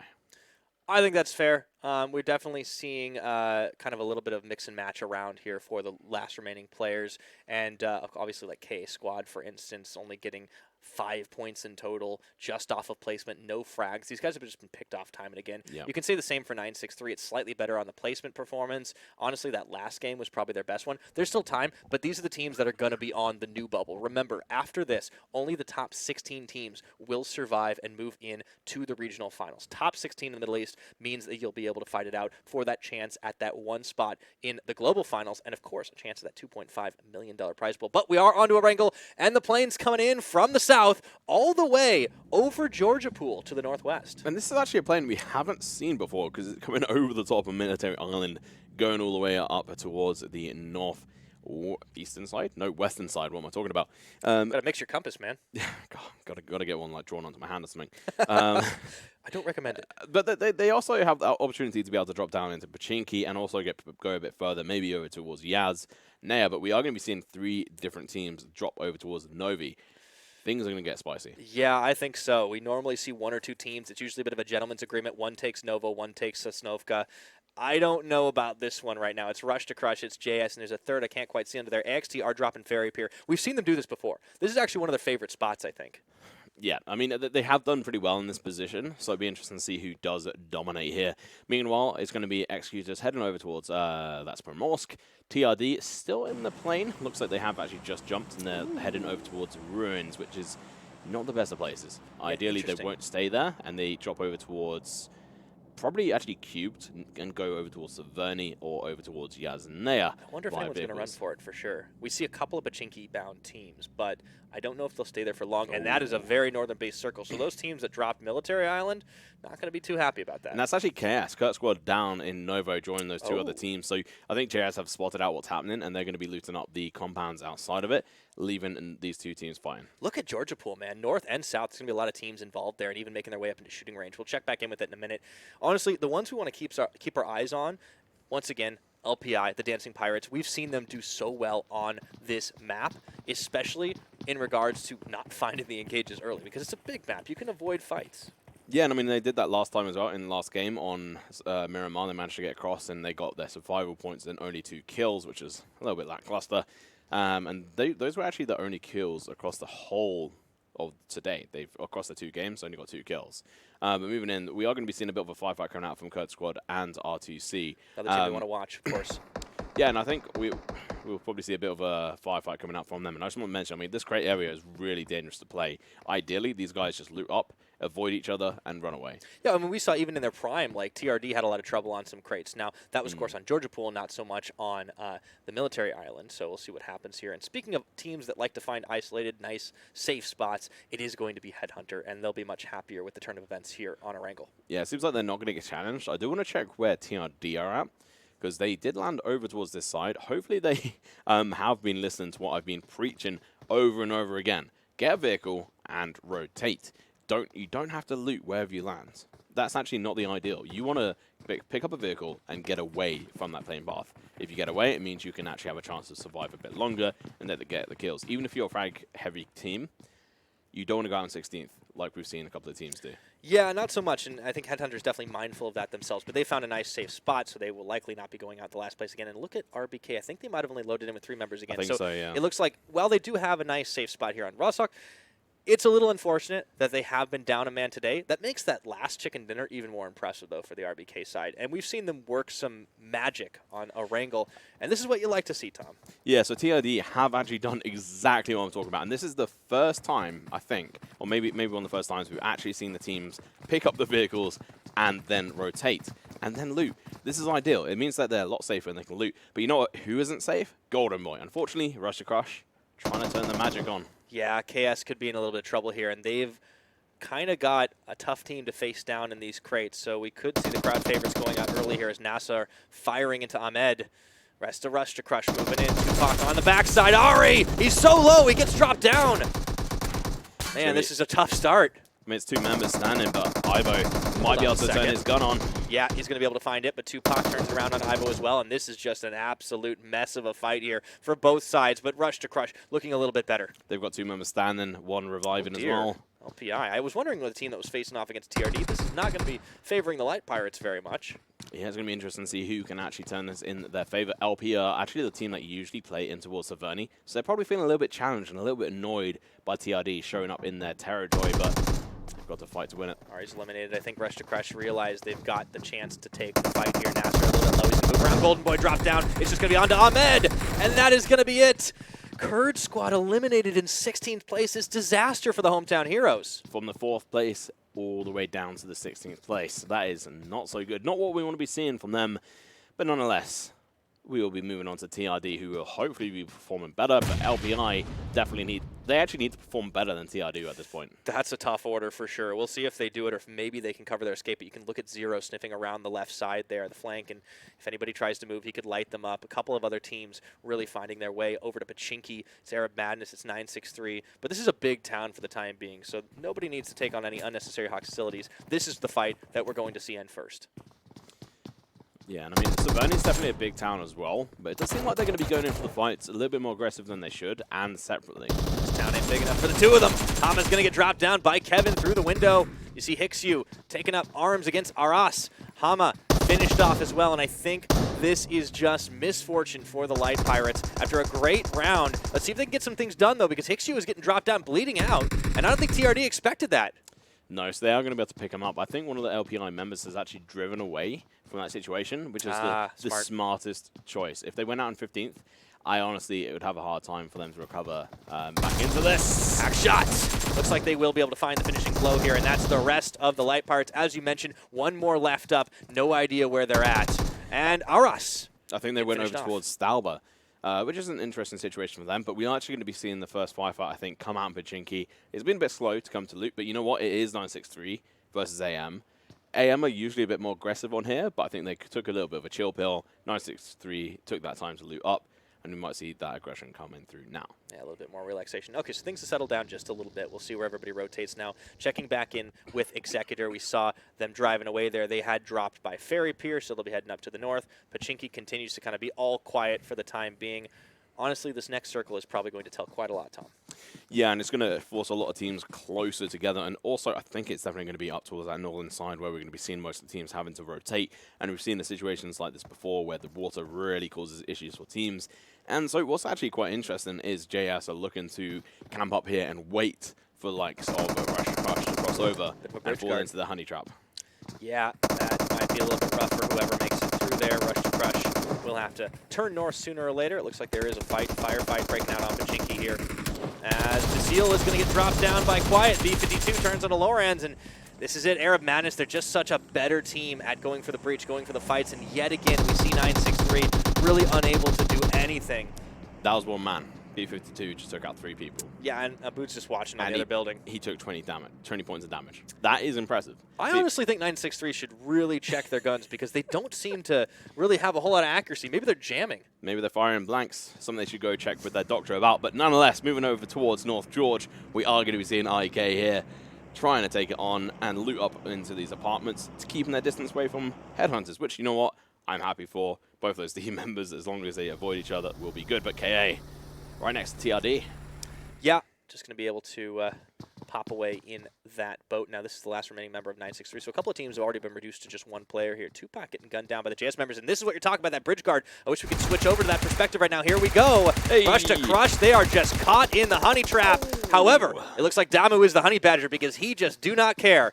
SWAT going to try and turn around here. JS, another team, not as great in a straight-up 4v4 firefight, but we'll see who comes alive at the end of this one. Well, he's got his backpack. I don't know about the Batmobile, but let's see if he can fly in here and scoop up the final kill. Okay, here we go. That's going to be the end of it for Rush to Crush, out in 15th place. And, ouch. Well, that's what happens when you drop onto a choke. 4 points they get. And that is going to be the big boy gun, the AWM. One of our most famous, or infamous, if you will, guns, as we'll see where the next circle closes in. Stay into the north. People in Rozhok, you're safe for now. Shooting range, Severny, you're all in a good spot, but everybody else, you better come north. Do they, though?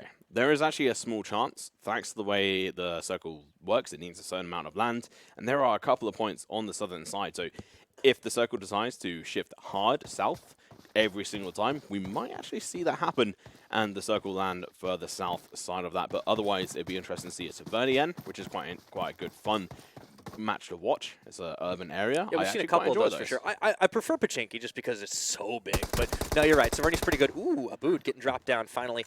He was being a thorn in the side of the B52 members, but he only managed to get a knock onto Quiet, and that's going to be the end of him. So 963, once again, they go out this time in 14th place. Yeah, so we are finally going to see the shots coming out between Headhunters and IK. And which of the teams do you think? I actually think this is, I mean, okay, so on paper, IK. However, I think Headhunters, they have managed to perform a decent bit when up against teams that aren't leaps and bounds ahead of them in terms of fragging power. Now, despite the fact that the BAPE does get some shots taken there, I actually think that this is somewhat even. I would actually think they'd both be better off just walking away from this, but I think Headhunters have, like we mentioned, a bit of a tunnel vision issue, so I think this is going to be sort of them proving if they still have that issue or not. But they are on either side of IK, so they do have that advantage, but IK are spread out in 2 different areas, so we'll see. This is actually on top of Stalba. So it's actually a place that we haven't really seen too much of throughout this competition, but KA are going to be making the best of this, and they're going to loot up there, and IK in the meantime running for the hills. Yep, they're the ones that backed away.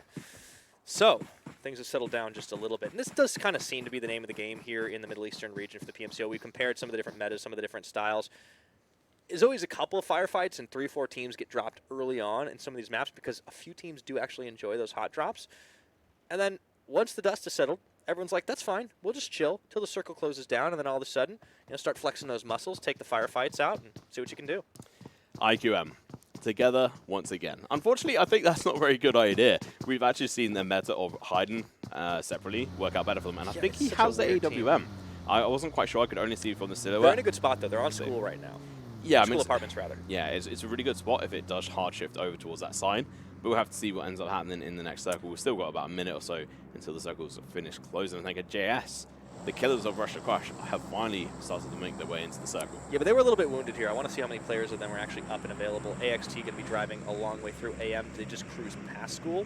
So IQM don't give their position away. It's another one of those teams that does seem to be somewhat conflict avoidant, if you will. They're very much quiet until faced. It's like if you trap them in the corner, they'll screw with you. And that's like Badgers. Badgers are very much the same in real life. So they kind of remind me of a experience Badger. with Badgers. I mean, I'm British. We have a lot of history of like Badgers. Fair enough. But I just know it's the crest of House Hufflepuff. well, Made it sound like it was a Game of Thrones thing there. Okay, he doesn't have an AWM, but he has got the M24, which is a slightly upgraded version of the Kar 98. Higher velocity and a little bit higher firepower and damage. But the damage isn't as high as it used to be. You used to be able to do a lot more damage, but then when it switched from just care package to normal loot, they nerfed it a little bit so it could fit into the meta a little bit better. Yeah, okay. I want to go back to my earlier point about JS because I thought they might have players that were a little bit lower on health, but they did manage to get some full loot up, which means they can full heal themselves. So you do see they're back up to full health. Good spot for them as they'll take up that spot to the west. Oh, School, and whoa, that new circle. That's a hard shift. LTK are just like, yeah, come to us, everybody. That is a very hard shift, very towards the north. Severny had already been abandoned by TRD, and now they're going to have to turn right around. They're like, come on. What's going on here? But you know what? TRD, that was a bad call shifting over there. It was quite unlikely that it was going to go over there. They would have been better off taking Crossroads, which is just below Severny, in the sort of compounds just below it. That's actually quite an interesting place for people to be able to take because there's a lot of rotations through that area, and it sort of centers them in the sort of landmass of the northern circle, the northern side of the island. Yeah, it feels weird. Like, I don't think we've seen TRD really be, like, indecisive in that regard. Like, they've usually been pretty confident in their own positioning. Like, what does that tell you about their play right now? I think they're a little bit worried. The fact that what happened in the last game, even though they're like, yeah, it's a bloody island circle. Even then, in the back of their heads, they take into consideration that yesterday they really messed up, and then going into today, they've had to prove a lot. First game they did it, but then they've not really been able to prove it since then. They did obviously win the fight against LPI, but they weren't even able to finish all of them up. All right, 46 Luke going to be facing down against the likes of LTK, who've had a very quiet day themselves, but now things are starting to warm up a little bit here, over by school, looks like. Or Severny, excuse me. And 46 Loot have definitely lived up to their expectations set on the final day of play for the group stages. But LTK, they really only came alive yesterday. And I want to see them bring that back again because it's been a couple of rounds where we haven't really seen that much out of them, to be honest. Yeah, they've got a lot to prove, I think, as a team. They did obviously get quite a few points yesterday, but you know what? 46 Loot are looking to challenge them on here. Evil has been knocked, and he was crossing over the... that's just too easy. Zekro was just like, you're trying to run in the open. I'm going to take you down. Yeah. No smoke, no cover. I mean, that's a rookie mistake right there. Yeah. And, I mean, LTK are spread out all across each other. They can't pick each other in that situation up. IQM. And there's nowhere for them to go. IQM getting lit. And that's just going to be everybody down on their knees. Mustafa, Wolf, it's easy cleanup for Arab Madness. So luckily that was only 2 players. Yeah, they have. This is why they split, by the way, because they always die. And they went across to the different bridge. This is ideally what you want to be doing in this situation, or you want to have a scout going ahead and checking it out. IK, though, trying to take some shots and trying to get some frags. Oh, Headhunters, man. They're managing to get away by the skin of the teeth right there. Very close call. Dr. Savage does get knocked by Kramek, and meanwhile, it's starting to heat up here as the JS side are going to be finding Slom from LTK. Should be able to finish him off here as Rawan taking open shots onto Dr. Savage, gets the finishing blow, and it's just carnage across the way. And we do have, I think, Executors coming in very soon, maybe coming into that's third or SMT fourth lighting party. up. Ooh. I wish we could switch to that perspective really quick. It looks like KA are on the verge of getting eliminated yet again, this time by the S&T side, but we will check back in with TRD. So this is actually a decent position for them, but the next circle should cut it out, like I said, and it is going to be a Severny ending or out in the field. So TRD need to move down. There's a bit of an encampment and also a few different sort of ridges they can play on, but they need to move right now before AM get there before them. Yeah, not to mention RBK here, who've been kind of waiting out in the wings. We'll see who ends up making it into that final circle on Severny. Couple teams still playing split. You can see on the bottom of the map, Purge and Tomb. They're going to be the ones camping out along the edge of the circle. Looks like one of the Light Pirates members, as you mentioned, it was Koro, who actually managed to stay alive. One of the teams got dropped while we were all talking. I think that was KA. I think it was. I mean, they've had a little bit of a disappointing reaction to some of the combat they've been in. Yep. So not being able to sort of actually carry themselves into the next round very well. Nonetheless, though, AM have taken purchase in part of Severny. North side, too. Yeah, and it's actually the better position to be in because the next circle will probably shift away from the urban area Play towards some the kills fields. perch. He was way too far away, so it's down to Tomb to try and carry. We've seen it happen from IQM before, though. Yeah. Oh, wow. AM have actually managed to meet up together. Ooh. This JS is going to actually come under pretty fire good. from 46 Loot on the other side of town. Meanwhile, near the water, near the cliffside, we're going to be seeing SNT potentially going up against IK. Yeah, they back away from that one. So this is kind of a tense moment where a lot of the teams are sizing each other up as far away as they dare. Yeah, so we're going to be seeing IK going along the beach here. This is actually quite an interesting play because they will have a ridge line along the beach that actually helps defend them from the Severny teams. It's still a very, very weak position because you're unable to breach properly. S&T, speaking of breaching, they've kind of joined this fight, and we'll take a look at the players still alive in this. IQM have 1, Light Pirates have 1, HeadHunterr on 2, LTK on 2, and it looks like it's going to be dropping. 46 Loot, headshot onto Zico from Narcos. S&T have joined the fray, and it looks like Azim, he's near to dropping. However, Captain does get knocked as well. Good defense point, though, from 46 Loot. These guys have just leveled up so much over the group stages. Yeah, I mean, the pressure's going to be on them. If they can take out S&T, I'd be so impressed by them.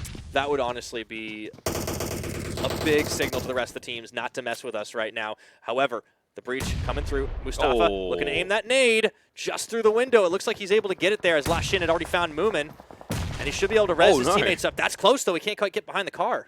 Yeah, so that might have actually screwed them over, but there's going to be another nade going out, knocking out another. Still looks like Koro managing to find the BAP from HeadHunterrs, I mean, finishing him off. That's going to be 12th place position. So, Koro, he's also found Nightmare. He found everybody on the HeadHunter side. And somehow these guys are on fire, but still alive and recovering here. But I think it's going to be down to what, maybe a Loosh? I think it is just a Loosh. It's unfortunate.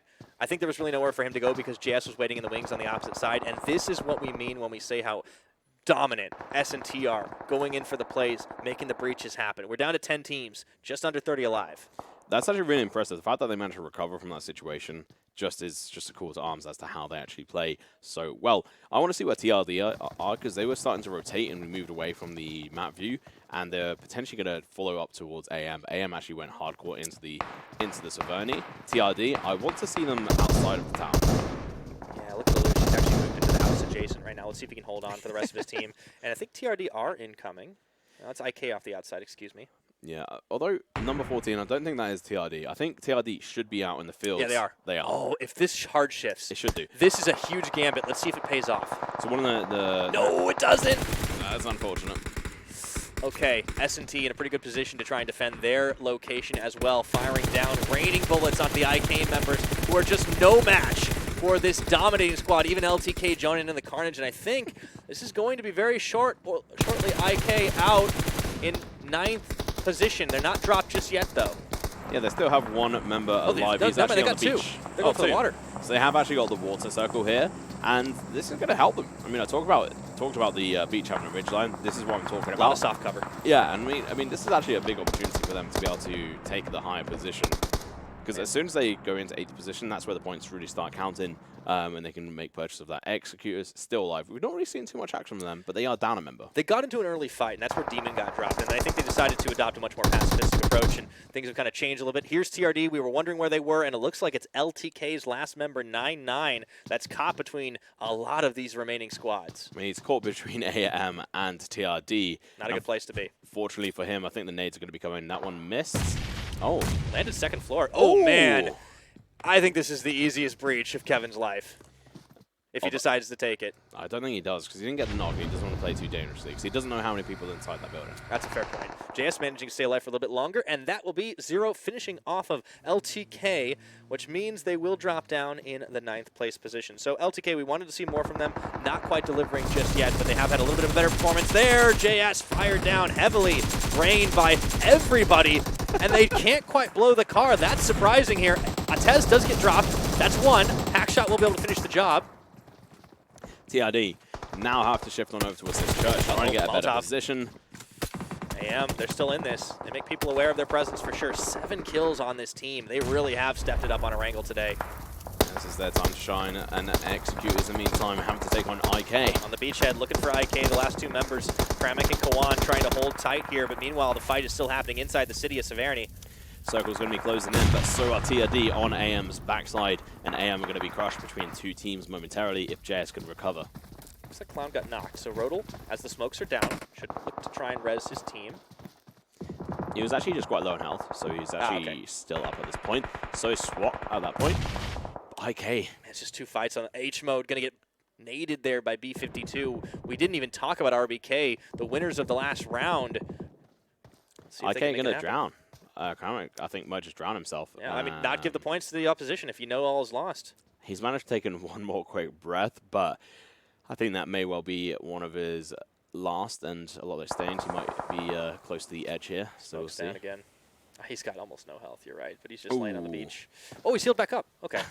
And he dropped a smoke off as well, so it's going to help him for a little bit, but unfortunately if he sits center, they're just going to spray into it and take him out. SNT at the moment, though, looking to take on the opposition. I'm not quite sure who that is. I think it is actually AM they're fighting. Yeah, trying for it. There's still a couple of teams really in the mix that have lost most of their members. Alucia's managed to stay alive through this all, but he could be in trouble because I think S&T are keen to finish what they started. But he's made it into 8th place minimum, so that's fantastic for him, and I think he'll probably end up staying for a little bit longer. Oh, here comes AXT into the house of JS, and SWAT just sprays around trying to use his cover. He manages to get the knockdown onto Rodel while his teammates look on here, goes for the finishing blow. Mehmet does get dropped by RBK's teammate. That was such a dangerous play to do, going out for that shot, especially when your teammate's down. It's not the first time we've seen them go full Leroy Jenkins. Unfortunately, it looks like Clown's going to follow him into the abyss right now. B52 just taking shots, should get the finisher onto Clown, and he does manage it. And that's just going to be Lord for AXT. This is actually going to be an opportunity for TRD to be able to open up their nades, but the circle favors TRD heavily. They've got the versatility on the height and also the lower ground. They've got a wall around their compound they're in, and they're the only team there. But look at this. Nade coming out from TRD, dropping that nade down and knocking out B52. TRD returning. That is insane. They really are the real deal right now, trying to make even more of it. They just need to finish it off and knock AM out as well. Or excuse me, the rest of the AM members. There's Butcher still on the top on the opposite side, quiet as well. But this is going to be the breach coming in from the TRD side. Nobody on looking here as Molotov gets put 6 feet under.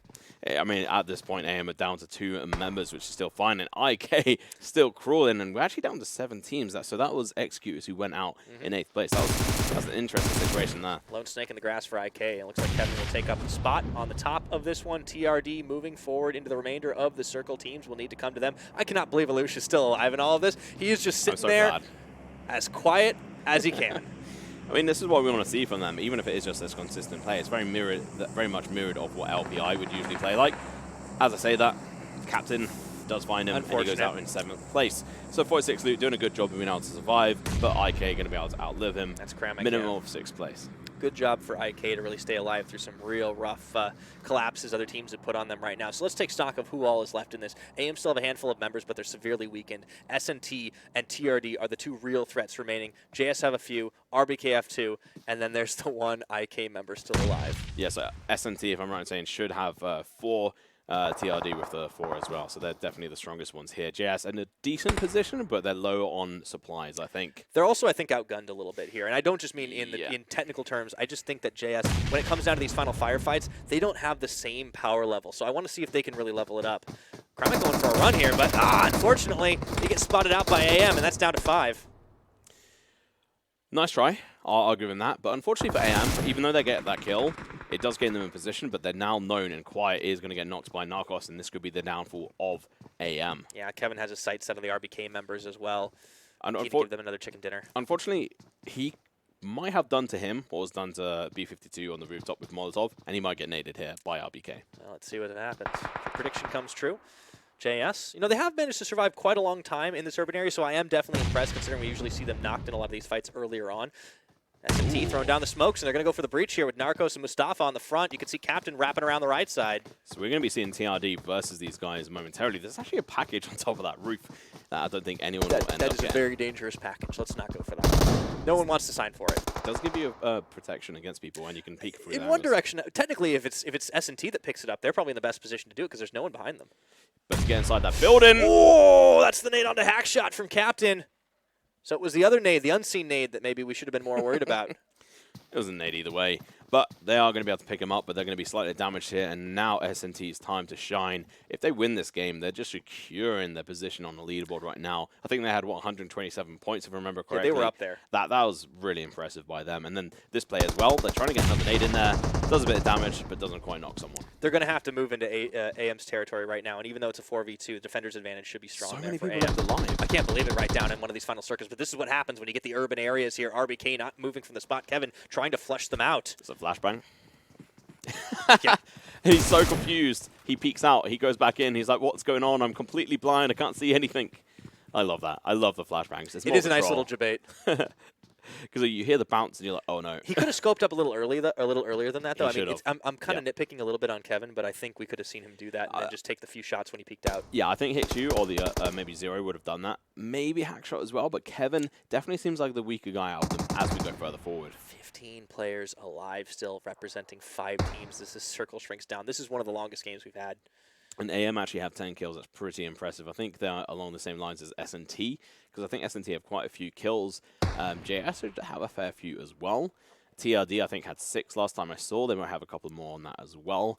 So this is actually a really decent area, and a lot of decent players coming in here. Molotov coming out, though, from S&T. Inside the house, Butcher and Quiet are going to have to move pretty quickly. It looks like they actually managed to stay safe for the time being, and S&T really want that house. They're going to be making moves for it right now, but they got to be careful. Mustafa, bullets flying just over his head. Here comes the breach. This is downstairs. Such a clever play coming out from S&T to free fire. Yeah, but meanwhile, they're not going to get away with it solo here. JS is even getting in the mix, and Quiet, he does get capped. Unfortunately, he's down on his hands and knees and eliminated now. It's going to be one remaining member of AM. Grenade it, guys. Grenade it. He's out there before he can even get a single knock, so AM knocked out in 5th place. One of members from RBK has been knocked by Hicks as well. One member staying alive. RJS going to be able to outlive RBK. I can't believe it. They might just be able to do it. They've been taking the much more passive route as RBK have been trying to reposition a little safer here. Down to a single player. Hicks getting the finishing blow, and it looks like Hicks will be able to eliminate them. JS, meanwhile, taking down Mustafa, at least knocking him to his knees. And this is going to be down to potentially 2 squads of 4. This is impressive. I think this is going to be the first time we might see a 4v4 in the end. And you couldn't ask for a better 4v4 here. The way S&T are playing and TRD resurging, JS have nowhere to go. They're going to have to jump into the blue. I think so. They might be able to jump out through that window. I'm not quite sure, but we'll see. Kevin take some more shots as well, trying to knock down these guys. Zero is isolated right now, so it could be a little rough. He's going to have to run through the smoke here. 69, see him. If S&T can get those shots, JS, honestly, all they can really do right now is try to play spoiler because they will not outlive unless they can run through it. Kevin, Zero's actually in a very clever spot. He's actually in a spoiler spot for these guys. As soon as they jump over, Captain. Oh, boy. They should see each other here. Zero, waiting, turns around the side, looking for the pre-fire, getting the knockdown. He does take some damage, has to pop his first aid kit, but that is an advantage for TRD. JS, they're not moving from their spot. That was really clever. JS are going to get hit by the blue momentarily. They're just trying to take some frags right now. So S&T fired on third party from JS in their final moments. This is TRD's game to lose. If they don't get this, I'll be very surprised. Hackshot helping out his teammate, chucking in another smoke. No one can see a damn thing here, and Narcos is going to get taken out by TRD. This is going to be their round to win. Hackshot, JS making a run for it, trying. It looks like Zero is going to be the big hero for sure. And this is going to be it. TRD are the real deal. What an insane play coming out from there. Zero picking up a massive 7-kill advantage. That is 14 kills in total. That is a total of 44 points. That's something else. That is huge right now. TRD, this is exactly the remedy to fix the blues from yesterday, getting themselves a double chicken dinner. Wipe the Miramar performance off the board. I think that definitely was a blip on the radar. I cannot wait to see Erangel 2 with this team. Yeah, I'm so happy that they were able to play like that. And Zero being able to push like that, you sort of said he was in a bit of disadvantage, but what was really happening, he actually made it across into a spoiler position behind the wall. Captain pushed up. Smoke went out, they both pushed, he got the advantage, healed up, and then he took out the rest of S&T by himself. Yeah, that was some sick play, man. And honestly, I think S&T, you could say that because they had the position that JS could see compared to TRD, that definitely hurt them a little bit. Yeah. But all the same, that was the turning point for the end of this game. And it all began here with a couple of crazy crate fights, a couple of teams eliminating each other. Who'd have thunk they would have returned to the scene of the crime? Of course, this was over at the northwest side of Severny. So they rotated it away and had to come all the way back to their same spot. Who says you can't come home again? Yeah, so it's all about that home play, so we'll have to see how they recover into the next game, but still a fantastic play coming out. And then you have a look at AM. They played really well as well. I think they must have got at least, I think, minimum of 10 kills. They at least had 10 kills when before we saw the last 2 of them get knocked out. It was just unfortunate that they caught the eye of SNT. Here's a bit more of that play. I love this. This was just AM. This is where they picked up a couple of those because they knew someone had to come through, and unfortunately it was IQM. LTK kind of getting gunned down there. JS, I want to give them some serious props. They ended up in 2nd place at the end of the day. This is some of their best frag performance we've seen. Yeah, and it was all thanks to that passive play at the end, but they also had a lot of aggressive play as well, so it wasn't just a one-trick pony. They played multiple angles alongside. Look at SNT. They managed to crash into this compound on Severny. They took over it pretty much. They have to be probably one of my MVP teams of the game so far because they didn't just sit around. They crashed into the compound and took the fight to teams like JS and AM. Unfortunately, JS they didn't take out, but talking about JS, they did a fantastic job here at defending their building. Yeah, I think when you talk about Severny and who really ruled the roost here, No. B52, what a beautiful shot that was to try and turn things around. But honestly, the Kings of Severny have to be the real deal. Here's that play you're talking about, Zero around the side. He plays insane. So he gets his first knock on towards Captain. He returns hills and also Hackshot chucks out a nade to him, turns around, looks to finish off JS. And it was just a well play coming out from TRD. Yeah, beautiful stuff there. We will take a look at the real deal and Just Survive. These were our number 1 and number 2. And you can see the difference in caliber between these teams. Nothing against Just Survive, but 14 kills, 2,300 damage. Yeah, I mean, this just shows the efficiency here. Well, actually, no, it doesn't. But, I mean, double kills was pretty impressive. It shows insanity in terms of the damage, right? And a nice clean 2.3k. I think that's actually the first time we've seen like such a clean number coming out from a total team. But Hackshot versus Mehmet here. And it's actually going to be Mehmet outperforming here. Close distance, but distance doesn't really matter on here. Yeah, I don't think we'll see this go that way in a lot of the other matchups. No. Hackshot, he had a couple of good kills at the end there, but it wasn't quite enough to cover what some of his teammates did. Yeah, he was more of a utility player. He was chucking out a lot of the smokes, which is a fair play. And it's actually the reason why they were able to play like they did. Because they were able to keep out SNT, which was their biggest issue. JS were also an issue, but not as much. Moving onwards, we do see Kevin and Rip. And to be honest, I thought Kevin did a little bit better, but unfortunately, it seems like he did a lot of knocks, but not finishes. Yeah, no, he was definitely another kind of a backup player, so we'll see some of the main players coming through as well. But Rip, I think he actually was the one that died early on, so kind of ironic given the name. But he did cover a lot of distance, so we'll see how that all goes down. Here is Zero. This was the man that stepped it up in the clutch. As you mentioned, he moved into the smoke solo and made the plays. He almost got a 1-to-1 sort of ratio on his kill to damage ratio. I mean, it's 100 health on each player, and he got 767 damage. Very impressive. And then we move on to 8. Tess, rather, who is also a very good player. I have to give him props. More damage than Hixu, actually, but Hixu got double the kills, and that's because Hixu was the one who was taking those far-away shots. He also had RBK kind of locked up, lock and key for a little while. And this was the impressive thing, is that TRD, we always talk about them not necessarily having a single clutch player. They all, on a given moment, can kind of step up and play. We saw the numbers as they went there, but I think all of them as a 4-man squad delivered not just once, but twice today. The second game on Miramar notwithstanding, we saw them play decent. It was just the positioning that they couldn't quite keep up with, other teams beating them to the punch on the island circle. I think TRD are back, man. I really do think that they are. They've actually warmed up. They accidentally used yesterday as a practice game, or practice series, rather. Just giving the other teams a little bit of a head start, right? And they'll be able to catch up. I think that's a pretty dangerous game, though, because we have got S&T, who have got to be one of the... hot on their heels. They've been coming in hard, and they are not looking to slow down. The fantastic performance over the last couple of days. Really interesting performance, and also plays. They've played very aggressive. They've also played passive, but they've got a bunch of kills, and if you want to find that information...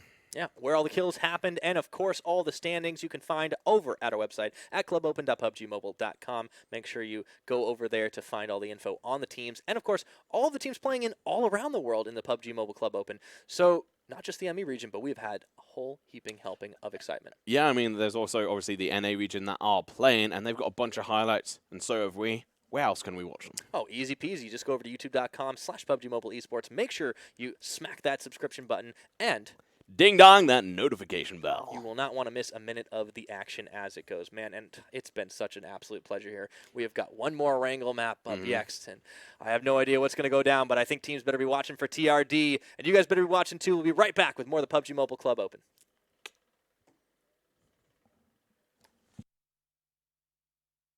Zombie, Darkest Night. The newest mode in the zombie universe is here. This time, the rules are different. No more parachuting, as players will be placed at random locations on the map when the match begins, and there is no single winner. Players must work with their teammates to spend one long night in the match and stay alive until the sun comes up. Waves and waves of zombies will spawn during each of the 3 foggy periods at night, and supplies should only be scavenged when the fog fades. The main objective is not to defeat other players, though this doesn't mean they are harmless. Players may need to work with other teams when necessary, but should also watch their backs in case the Fragile Alliance goes south. This will be a unique experience for every player involved. This new mode also comes with a passive skill for every player. Understanding the skill will be the key to staying alive in this long night. Can you ride out the night?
Play PUBG Mobile for free.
Welcome back, everybody, once again to the PUBG Mobile Club Open. It is day 2 of the semifinals here for the ME region, and boy, has it been a spicy affair, Tom. 3 maps down, 1 more Erangel to go. I am so excited. And obviously, guys, if you haven't already, make sure to go follow Devin on his Twitter, which you can find down here. And follow Tom as well. He is We Free Men YT, yeah. So your eyes do not deceive. Or just search We Free Men. I'll be the only one to come up because I'm the only one important with that But name. aren't you multiple free men? Yeah, I'm plural, so I'm everywhere, you know? Got to give it there, but of Tom. you know what? TRD. We have to talk about them here. Oh boy. I mentioned at the end of before the break, S&T have been performing fantastically. TRD weren't though, but today 2 chicken dinners, loads of points, 139 points, but still behind SNT. They're so close, though. I mean, the points maybe not making the biggest of difference at the moment, but in terms of the frags and the kills, TRD are coming up hot, and I really think after this next match, we might just see a shift in the standings. S&T look fantastic. LTK kind of holding on to a lot of their points from yesterday, but they've dropped all the way down into 3rd. And then we see teams like Executor, even though they had a few oopsies there on the beach, they came up into the 5th place position. IK tied with IQM for 6th place. Just to jump backwards, TRD have so far found 80 points in placement today. Yeah, because they only had 8 at the beginning and like 0 frags. What the hell, man? This team is terrifying. That is insane. But nonetheless, like you said, let's have a look at these. A few other teams like AXT going to be in that 5th position. Then we have IQM somehow still holding on to the 7th position. And also Team Rush to Crash, who have dropped down to 8th spot here. Interesting. And IK. Yeah. Up in 6th. Yeah, they're doing pretty well, things considered. I think a lot of those teams a little closer to the bottom are just good at surviving a little longer. Rush to Crush, it's interesting for me. However, I think when the other teams start playing, when we see more of Group B coming back tomorrow, we'll probably see teams supplanting them a little bit more because Rush to Crush, they're picking up frag points, but they're kind of going back to their YOLOing ways, and it's not really suiting them. RBK bringing up the rear here in 9th place, but that's not bad considering especially how they were able to play getting that chicken dinner out on Miramar. Yeah, I mean, they've only got 3 matches here, so they're played pretty decently, and they've had a few interesting situations where they've been able to recover. Some of them they haven't, but let's see how they do into this next one. Meanwhile, moving further down the list, I mean, if you ever look at AM, they actually had a really good game last time, but it just seems they're still lagging behind. Placement points in the first couple of games were just not there. Last game they managed to get, I think, what, 4th position? Yeah, give them some time, right? They've only had three rounds. I think we'll see a little bit more of this team. We'll see. Kurd Squad were the ones that they dropped out in 16th place on this time, and that's why we see them down in 15th right now. We wanted to see more out of the crowd favorites. I think they've definitely got it in them, but currently they're tied with 46 Loot, who honestly have been delivering. Yeah, and I mean, and the fact that they've actually made it into sort of joint 15th spot is actually pretty impressive, considering there is still another 8 teams here who have all played games already, and yeah, I mean, it's pretty interesting. I mean, obviously, it's a bit unfortunate 963 there at the bottom. And KA Squad, yeah. Yeah. I mean, this is kind of to be expected. KA Squad maybe has fallen down a little bit further from the group stages, but this is exactly where 963 were in the groups. We just didn't see them getting a lot done and always getting mowed over by other squads. I do hope they do sort of pick it up here, but they are definitely a team that I expected to not do great. Speaking of picking it up, though, man, Light Pirates in 21st, that's where you start sounding the alarm bells, because I'd like to see more out of these guys. Ever since Miramar, we haven't seen much, and there's one more Erangel to go, and maybe we'll see some dance parties happening. Yeah, unfortunately for them, I think they're going to try and leave it like they did last time until the very last moment, but I don't think that's going to work very well in the semifinals because there's only 16 spots. They're currently in the bubble. They're playing on fire. Yeah, we'll see what happens. I mean, there's still one more round to go, and definitely Light Pirates disappointed a little bit more than they have shown their true colors in today's matches, but there's still plenty more for them to play. I'm loving what I'm seeing out of TRD. I'm loving what I'm seeing at S&T. I honestly hope we have another Urban Circle and give me another Severny or maybe a Pachinki, and we will see SNT and TRD going at it. Maybe uninterrupted this time because there were a lot of third parties. JS really coming up out of nowhere. Yeah, I mean, what I'd really like to be able to see is actually a mansion finish. It's quite an interesting compound to play around. You have my attention. Because what happens within mansion, you actually have a square box like this. It has a fence going around. There's a few entrances, but otherwise it's blocked off, and you have to go through one of those entrances. So if there's teams that get inside the middle in the buildings inside mansion, they can block off the exits, and it means that if it lands in there, it's really difficult to play with, and you have to try and smoke your way in.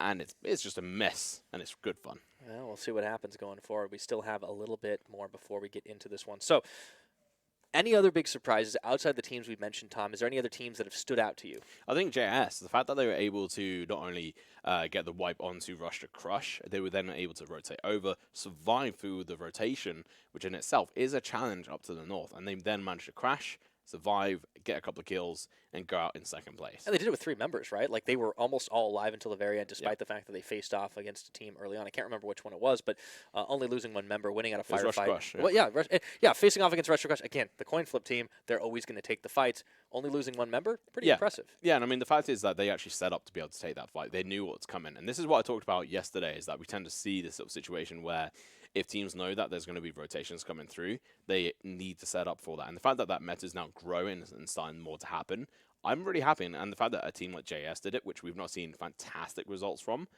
is an indicator that they're starting to grow as a team.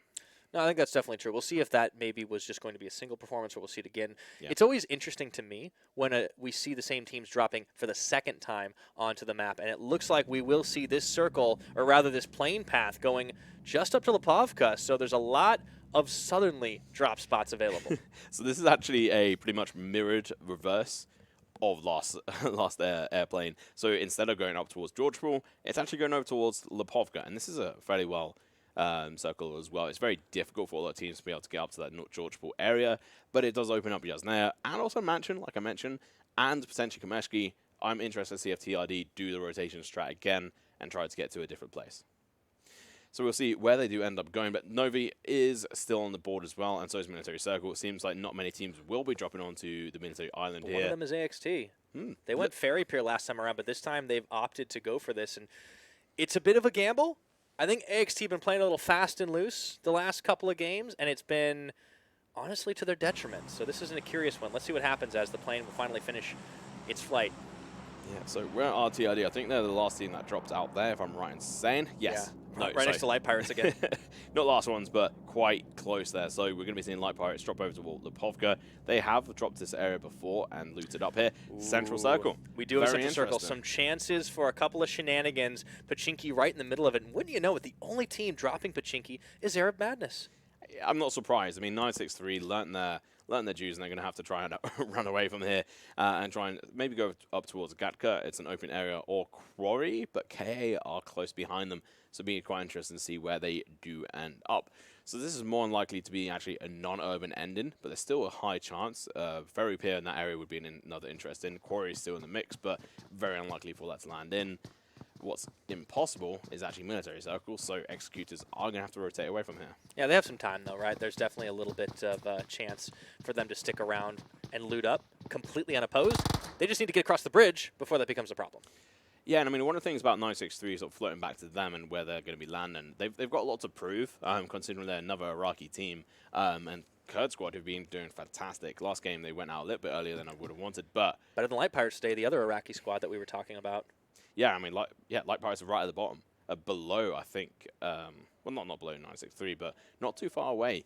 Meanwhile, we are going to be seeing a few teams make the rotations in the car straight away. This is what I want to be seeing, not trying to engage. And it was actually Russia Crush doing that. TRD take over Lipovka.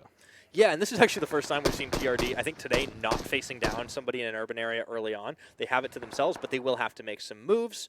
A couple of shots flying, but everybody's... By the way, first off, everybody's alive in this game. Nobody is not loaded in, so RBG finally got their 4th member. Yeah, finally. They're going to be able to play with an even ground. Also, IQM's back to their old tricks. Good. That's a solo Mustafa. Honestly, they do seem to play better when they do split up. It's really weird. Let's just call them like the Scooby-Doo team, because they're always splitting up to look for clues. Scooby-Doo. Where are IQM? That doesn't really work. But I mean, you almost had... The problem was you had like 2 syllables too long. I think we can make something out of it. Let's go back to the drawing board for tomorrow. I think you have to do delay between the IQ and the M. But nonetheless, let's see what delay is going to be coming out here between the fights between 46 Loot and Kurd Squad.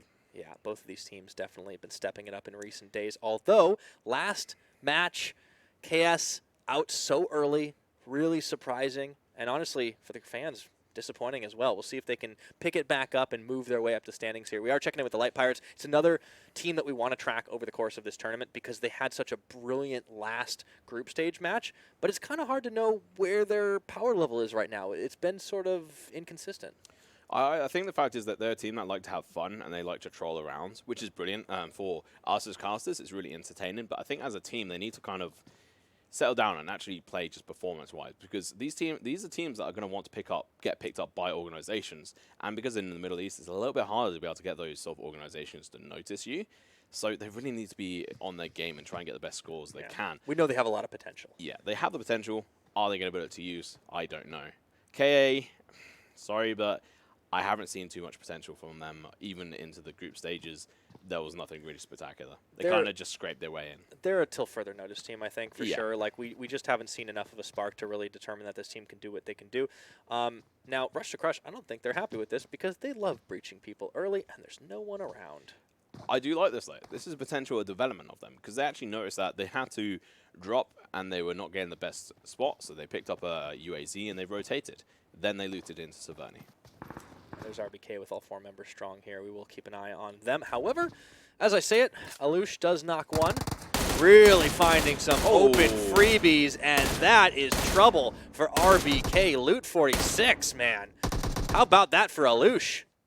You know what? Fair play to them, and 46 Loot on Erangel are a dangerous team to play against, especially in these areas. Oh yeah, definitely. They proved it over the last couple of games that they've been able to do it. Alush staying alive for so long, even though the rest of his team was wiped. He managed to dupe, very much like in Scooby-Doo, these guys. They went in through one door, he went out through another. Yeah. Now I've got that image in my head for a little while here. One of the IQM members does get dropped here over by Rozhawk, but this is the 3 players playing together. So, only 2 players been eliminated at the very beginning. The rest of the RBK squad is going to get the heck out of Dodge. It looks like they had split off. But we are going to see this is our pretty typical start to most maps here in the ME region. A couple of teams getting involved in early firefights. One team getting wiped out, cleared away. And up against S&T, yeah, you better believe your opponents are going to be the ones that get wiped here. IQM were already a man down, and they are going to lose Tomb. And I mean, Tombs actually had a few standout opportunities. He was actually the first member who, I think if I remember correctly, on Vikendi got a few awesome knocks. And it was actually against SNT, if I remember correctly. Yeah, that was before they'd actually gotten to the power level, but you're 100% right. Like, we have seen them in the standout performances at the very end come up with hero plays. A lot of them, Wolf, the player that's with him, has actually had a lot of them himself. But, yeah, Tomb, unfortunately, he just gets dropped a little too fast, and that's just that is how it goes. What are these guys doing? So they're going to be sharing a little bit of loot. That's nice, a little bit of friendly helpfulness there between 963 and those guys. But moving onwards, they're going to have to find a lot more kills and a better position in here going into this match, because they've not really been able to perform that great. Yeah, they've been a bubble team for pretty much the entirety of the tournament performance, so it will definitely be a very dark horse thing for them to get out in the top 16th place. We'll need to see, just like with KA, a lot more from 963. Looks like TRD are going to be splitting up here. And you mentioned Mansion. Well, they are hanging around here. Yeah, unfortunately, the Mansion's on the very much the edge of the We've seen circle. a lot of hard shifts today, though. Come on, Tom. Don't you believe? Not quite. It's not going to be quite that lucky, I don't believe. But there could be a few interesting circles in here. I'm not quite sure where I'd ideally think it would be. I'd have to have another look at the circle. But because there's such a big landmass, it could really go anywhere. I will make my guesses when it does come up. I'm usually quite good at being able to do those, but we'll see. LP in the meantime, I think they're still in the blue right now, so they're taking a bit of damage. Doesn't do as much damage, though, as it's still phase 1 of the game, right? Needing a little bit more time before that'll happen. TRD splitting off into a couple of vehicles. One of those other teams that we weren't really necessarily tracking today, but wanted to see a lot more from. You can see off in the distance, LTK. Yeah. Like, what happened to this team? Because yesterday they were just absolute gods. I think it's just a different mix of teams, and how they play is just unfortunate. And in the meantime, Rush to Crush taking on RBK. That was the first wipe, going out in 16th spot. I would say this would be more of a coin flip, but honestly, it was a dice roll with initiative, because Rush to Crush only had to deal with two of the teammates of RBK. Easy cleanup for this team. Again, this is their specialty. They smell a weakened squad, and they clean them up. Yeah, nice and easy for them to be able to do that. Meanwhile, in another part of the map, it's going to be Executors on Military Island. Still, at this point, the circle is coming, and they only have a limited amount of time. Before, I think they should have to shift up. They might just be in the circle. I can't quite recall.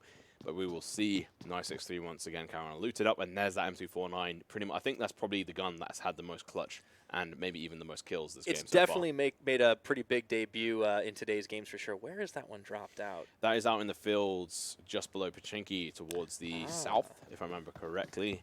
Or northern side. It's the northern side of Pachinki, sorry. Oh, there we go. Now we can see it over by Ruins. Yeah. All right, so here's where we'll see the circle shrink in again, and will AXT actually need to be shifting? Boom. They actually still can hang on the island, but just barely. And look at that. School, Pachinki, Farm, all in the picture. Yeah, so I mean, well, I think it's probably going to land, you know, ideally Potato Hill. It's not very nice to play. We did see a potato end before. Yeah. I want to say again. Mainly, I want to see TRD versus who do I want to see? SNT. Of course. I mean, those are the two. These are our headliners, right? Like, these guys have been stepping it up huge. I would give an honorable mention, though, to the likes of 46 Loot, who've had good play today, to KS, who, apart from the previous round, have been looking pretty good.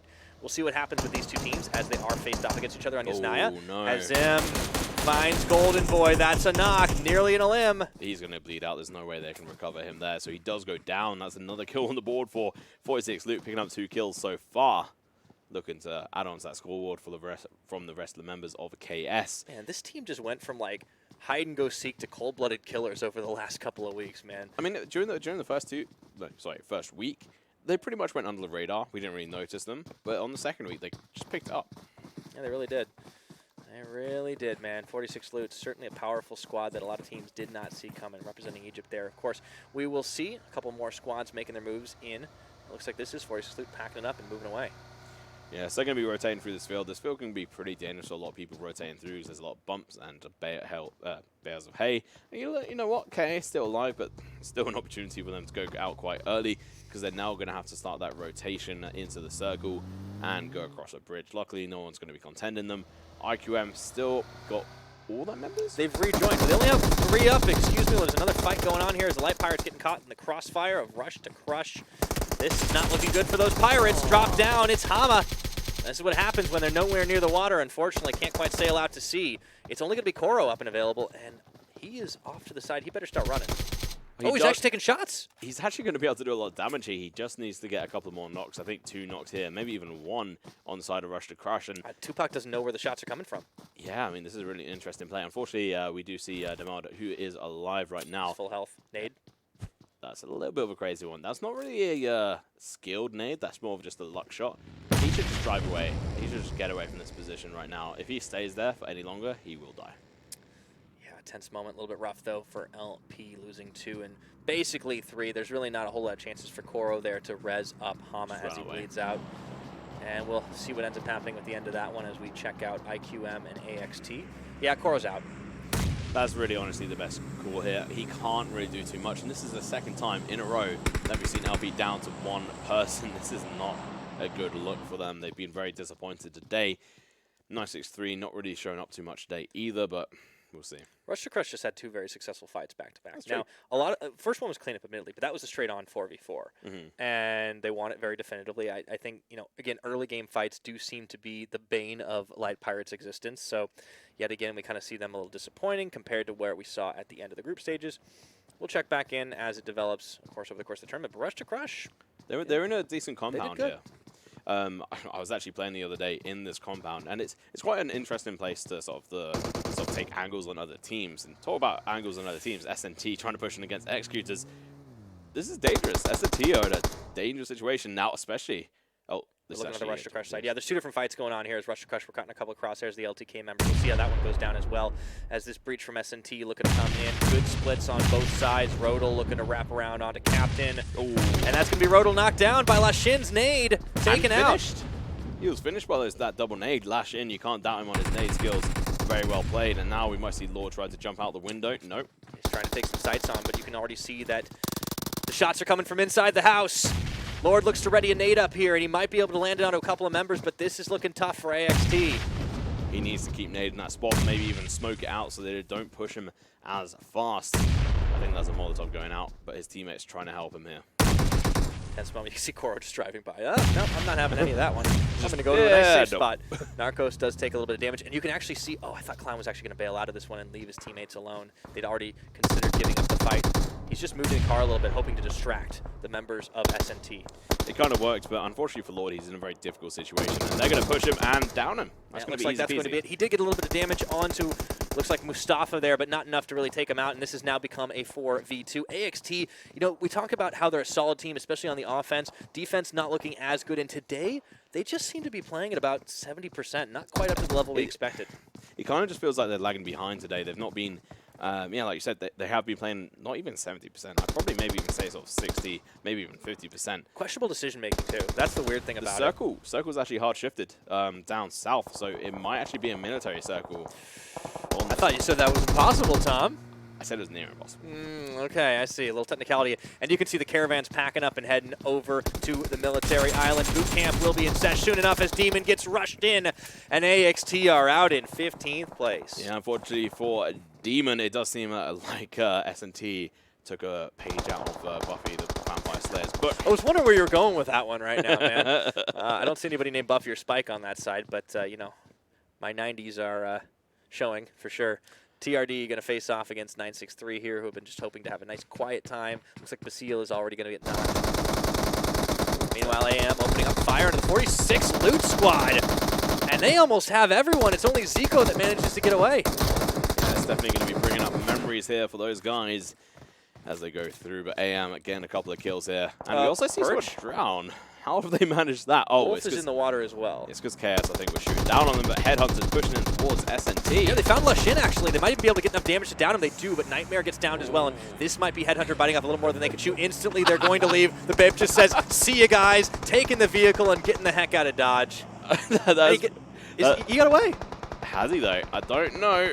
Oh, it's a little bit of damage. But yeah, the rest of HeadHunterrs are dead. And you could tell there was no hesitation there. They just know, all right, we've lost this fight. We're out of here. They managed to down one, but that was it. Okay, so it's not Military Island. Very close, though, I think, on that front. But nonetheless, let's have a look at this. So this is actually an interesting place.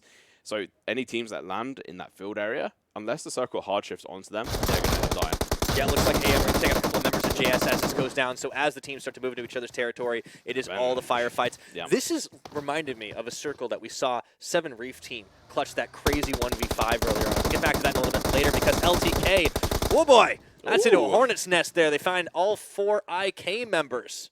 Interesting. Unfortunately for them, that was not a situation LTK wanted to be in. A couple of grenades going out from LTK, but all that's going to do is make IK aware of the position of the rest of LTK. I can't believe Rush to Crush still have 4. Yeah, meanwhile, 46 still alive right now. That's Zico. He managed to get away. So there's 1 member of HeadHunterrs, 1 member of 46 Loot as well. Unfortunately, he's facing down. Looks like the likes of AM, KS, they've got 3 members still up. Looking for Wolf, who's just swimming. Just keep swimming. Just keep swimming. I think they jumped in the water to get a package. It's a little bit of a dumb decision, but we'll see.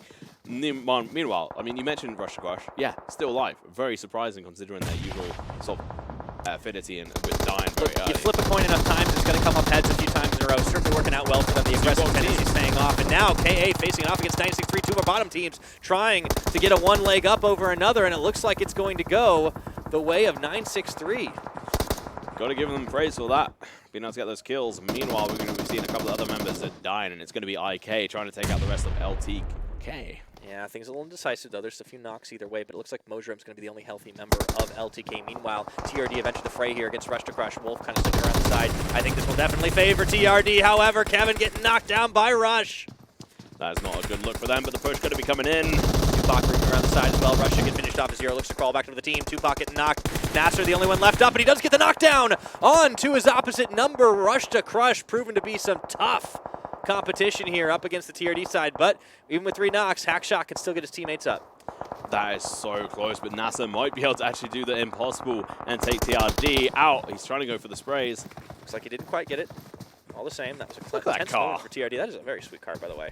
Kind of looks like an anime car. Nasser getting taken out by Kevin. So ends Rush to Crush. I think they had a very admirable performance. Unfortunately, placement not going to favor them too much as they go out in 11th. So AM actually have 8 kills total right now, and they are on their version of Pride Rock. Yeah. Right above TRD. Wow. It's maybe it's like Proud Rock. It's not like the definition of Pride, but they're proud that they've made it to the top of it. Exactly, and they might be able to do a lot of damage, but KS looking to do exactly that. From behind, another rock as well. They do manage to get a couple of downs. That's Mustafa. And another member of SNT really getting taken low here as they try to find cover behind a couple of cars, getting blown. Ari lighting them up, and so much damage there as Ahmed gets headshot by Lashin. Lashin coming in clutch, trying to help his teammates Smokes out. down. Look at Captain. He's on a slither of health. Lashin trying to heal up right now. They're now going to have to pick up their guys, and they need to move. Yeah, S&T, I don't think they go quietly into the night, not too easily anyways. But what impresses me and surprises me is some of these other teams that have lasted this long. You look at IK and 963 in the other picture over there. Meanwhile, looks like KS are back to their ways. They're going to get an explosion onto Mustafa. It was actually TRD coming on the back of them and knocking out Narcos. No way. Also, Wolf is just still there in the water.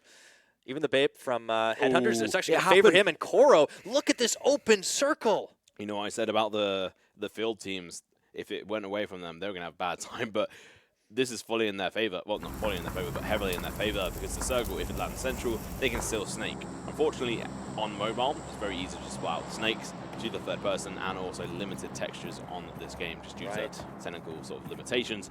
Nonetheless, though, KS, if he dropped down there, he has. That's going to be the end. Okay.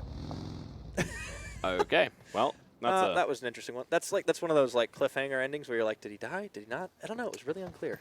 Well, unfortunately, it's not good enough of a cliffhanger, and he let it go. Boom! So he did drop down, and IK still holding on to the side of the hill. You can say they're a hill hanger. If you insist. This is definitely a pretty good round from IK here. You can see Ari just kind of splashing around in the water there as Evo comes up and joins him. Ahmed driving away. It looks like KS trying to split the difference, but the blue is coming in. They're going to have to make tracks for sure. I mean, I don't think it's actually possible for them to get up here. So, unfortunately for them, it seems like they're just going to die to the blue. This is so that's unfortunate. Just sad. Oh, Evo's trying, man. I mean, they may as well, but whatever. Lashin's still alive in his team. There's a couple of them still alive there. HeadHunterrs! It's the Vape. He's trying to light up IK's side. Even as the blue comes in here, he just takes a lot of shots, plants his feet firmly on the ground. Doesn't quite get anybody out of that one, but HeadHunterr's still alive in this game. 9 teams remaining. S&T are down to just Lashin and Captain, by the way. I just want to mention as well, actually, Koro, he's on low HP, but he's had the time to heal, but he hasn't. So that kind of indicates he's got no meds. No, med coming in. B52 trying to blow the car to smithereens. Not going to be able to find it. Playzone does finally kill one of the KS members. It's Ari there. And B52 and the rest of Arab Madness actually in a really good spot in what looks to be the penultimate circle. Yeah, and IK still alive here at the moment in 2 right different in the middle, areas. Man. He is right in the middle of an open field. Just hoping no one sees him here. Captain opening up onto Hixu. Getting it down here. S&T, we will finally get that fight between the two, but it's not at full power right now. Zero taking out a boot from 963. Nades out. There's only 4 teams with 1 player standing, IQM, LP, HeadHunterrs, and Kurd Squad. Kremik gets taken down there, so IK losing 1. Still pretty strong. You can see the remaining players left alive. Looks like the numbers are starting to shift. AM have 4, TRD have 4, and IK have all 4 alive. Only full squatted teams. Yeah, this is looking a little bit tight for TRD right now. They're under pressure. One of their members has been knocked. It might be Captain knocking another. Yeah, I kept it really low, but through the smoke he tries to spray. Doesn't actually find his mark, unfortunately. Zero getting knocked by Lashin. S&T are moving in. And they might have been able to clean this one up here. It looks like they've got heaping helpings of damage. Kevin gonna get knocked. What is that armor he's got on? That clothes is hilarious. But meanwhile, definitely giving him a lot of cover. However, turnaround from Hixu. You gotta be kidding me. They delete S&T. what a clutch situation at the end there, wiping them out in 8th position. I thought the S&T had that fight for sure. They were closing in on all sides, but you never count TRD out until the final moment. And we're down to 7 teams here, Tom. So impressive coming out from TRD, being able to make that clutch play. I honestly thought they were going to be out for the count, but IK trying to do that to AM, who are currently stuck inside a building. Koro still alive right now, snaking away. Ogre just unloading fire on top of these guys. There's just not a lot of places for AM to go. They do have a cop car. Looks like it spits smoke, and they might just end up getting it blown. There it goes. Really no easy way for these guys to move out. They'll have to go on foot. Koro still waiting in the middle of the circle. He didn't ask for any of this, but it's coming into him anyways. This is just reminiscence of them in their first week. They didn't get many kills, but they got into the top sort of 8. We called them janitors. They could pick off a handful of players and then just sort of like get a decent position every time. They would find a little bit of time to dance inside a house every now and again. I don't think he's dancing, though, in the middle of this field. And Quiet is opening up onto the TRD members, not able to find it through the smoke there. Kevin getting inside the car. Can he drive away? Quiet unscopes, it looks like. Yeah, it seems like they are trying to push in, but it's going to be 963. Pushing in onto Kevin. He realizes somebody else is here. However, good drop down. And that's going to be Hixu finding Lorenz here. Hixu turning around and getting everybody. 963 out. He is the clutch master. He managed to fight all the members of 963 by himself at a distance, kill them, and also backed up his teammate, his bullets Kevin. do more damage. He's just a fantastic player. I think on his team, he's by far the best player, in my opinion. Which Not finds biased. the IK members. Yeah, definitely not. Honestly, Hixu has been stepping up massively, not just today, but across the course of the tournament. Koro still standing in here. Rowan is dropping. Yeah, he could actually go over to it. He'll have cover. He's not daring to move, though. Look at that. He's staying perfectly still. I mean, as soon as you move, you draw attention to yourself. As soon as any pixels moves, and if someone happens to be looking your direction, you're then dead meat. Oh, look at this. Unfortunately, Goodbye, HeadHunterr. the Vape thought he was in cover, but unfortunately, grass does not load in at that distance, so he's able to actually take the kill there. It's a bit thin grass, too. I mean, yeah, I mean, it was never really going to happen. Ain't no wild Pokemon in there. Look at this slope. So Hixu's actually going to be able to crawl up here without being spotted by any of these other teams. So they're going to be able to get inside the circle, and they're going to be pretty happy with themselves. All right, so we're down to 5. We have LPI have 1, IK have 1, TRD have 2, and it looks like B52 are the healthiest team up remaining right now. Yeah, with, it looks like 3 or 4 members. Not really I think there are 4 members inside that one shed, which is kind of dangerous, but it's also very healthy at the same time because they've got hard cover, but that's going to soon end. Kevin, what are you doing? Yeah, he's just playing on the edge here, just trying to move. His legs are hanging out in the blue, but he's still not taking damage because he's just got more than 50% of himself. He's just dipping his feet in, you know, toes, just a tip, nice and easy. Yeah, man, they're really playing on the edge for sure. But I think this is actually the Arab Madness map to lose right now because we saw last time around that if it hadn't been for their positioning, they may have been able to take it, or at least where they were when the circle started coming in, they may have been able to take it. Now they have 4 members strong. So this is actually quite an interesting play. So they're actually chucking out smokes to help B52 trying to get an inside position whilst they actually stay behind. What's unfortunate for the rest of the teams is that there's 3 snakes sitting in the grass. So as soon as they start engaging, they'll turn on each other and bite each other's tails. Yep. See how it all goes down here. 9 players remaining. 25.5 minutes. You can see Hoger, he's just been hanging out behind this one brush. He will have to start moving quickly. IK was such a promising end for them, but unfortunately they had so many teams firing upon him, and all of AM are creeping out. Everybody's coming to Koro. What's quite interesting here, you can actually see Hager's, he's dropped his bag because he's snaking. And dropping a bag means you're less busy. Good strategies, and spreading out. Hope they don't spread themselves thin here. That nade might well go out! Oh, Molotov! Ixu finds him. You can't pick up that team member now. He's going to throw the smoke Maybe here. they can. Although he seems to be moving away from the smoke. It's a bit of an interesting play from him, but the rest of the snakes are going to have to move in here. Look at Koro. I don't know if they know Koro's here right now. Look at Koro. Oh boy, Hoger going to get taken out. That's down to 4 teams right now. B52 creeping up to the care package. Oh. He's right there. Koro, will he take the shot? He's got them all in his sights. He could eliminate Arab Madness right now. I think he was AFK. Look at this. They're going to be recovering behind this box. He's going to be able to take the shots. There he goes for it. Oh, no, Butcher! And that's going to be it for the Light Pirates out in 4th. What a failure coming out from him. He should have just shot them whilst he was in the bush, but instead he rushed towards them, and unfortunately he got crushed. And now, even when they're dead, we still make the puns. Hey, TRD, though, still here, looking to make sure that they are ready to take this, and they definitely can do that. So we'll be seeing them push up this side of the side, and they're actually taking off their clothes. Interesting style, but it's actually the better play here. Weird Chucking flex, up the nades. okay. So it's all down to AM, 2 members of TRD, and the last remaining member of KS. The crowd favorites, Ahmed. Can he hold the line? Kurd Squad trying to do his team Kevin's proud. downed. That means there's only 1 healthy member. It's Hixu. It's not even healthy. How good can he clutch at this point? And getting lit up. That's going to be Kevin. Drop down. And Hixu taken out. Meanwhile, that just means it's up to Ahmed. And I don't know if he thinks he can do this one. This is going to be Arab Madness coming up clutch. Yeah, it should be fairly easy for them to be able to close this out, but let's see what they can do. Maybe KS can actually bring out some magic. Yeah, 1v4. I mean, we've seen stranger things, or about as strange, as he goes full snake mode. Unfortunately, he does a smart thing. He dies to the blue. Yeah, it doesn't give an extra kill. And that's actually something we've not really seen before. There's not been many of them. I think maybe 1 or 2 over the past couple of weeks, but that's the main one. But GG, well played. Look at those kills. That is huge. That's going to be total 16 kills plus the win. KS only get 1 kill, but get second place. Yeah, TRD pick up 11 for themselves, but that 3rd place finish just based on the placement, the positioning. But Arab Madness definitely stepped up when it counted here, and they split the kills between all of their members, and that was the impressive thing for them. I loved how they got into that final circle, found the only place they could actually hide out, used everything for cover, great smoke play, and then just outplayed every one of those last remaining members. Yeah, it was really well played. We saw, well, as soon as I saw them chucking the smokes ahead to cover up B52's approach, I was fairly certain they got this in the bag, especially because they had the numbers anyway. I thought Koro was going to be able to get those 2 kills. I was so surprised that he actually popped out of the brushes. Yeah, kind of gave himself away. And this is why we talk about Light Pirates as being maybe not the greatest in straight up fights. They're better at hiding. He also had a Tommy gun, which is definitely not the gun I recommend anyone to use outside the first 5 fights you have. He should have gone for the loot crate, to be honest. Yes.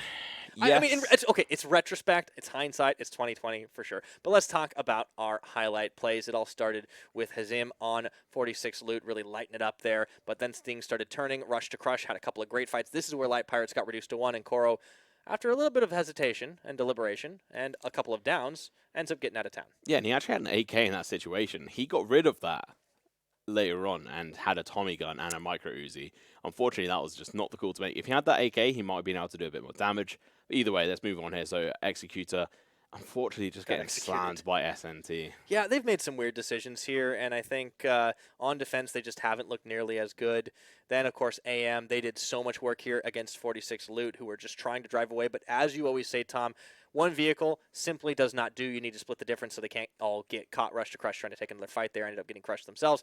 And then, of course, AM. I mean, our eventual winners, they kind of flew in under the radar, get a couple of kills, kept stacking them up, but at the end of the day, they reigned supreme. Yeah, and we actually saw there a couple of teams fighting and then proving better, but I mean, it's actually going to be IK there. We saw and then Rush to Crush. Up against TRD. This was actually a really impressive performance from Rush to Crush up until the very end. You could see Tupac get dropped down, but they did push TRD to their limits, and I think you got to give them some credit for that. Yeah, unfortunately, they did get third-partied from AM at the same time, so they weren't really in the best of situations to be able to recover from it, and they then got punished, but nonetheless, SNT doing a fantastic job here as well. But this was sick, man. It really turned around. TRD, it looked like they were going to drop, but then Hixu, the hero, stepping it up. And then, of course, he ended up finding all of 963, who just dropped like flies. Kevin having a great shot into the Bape, delivering that last final kill.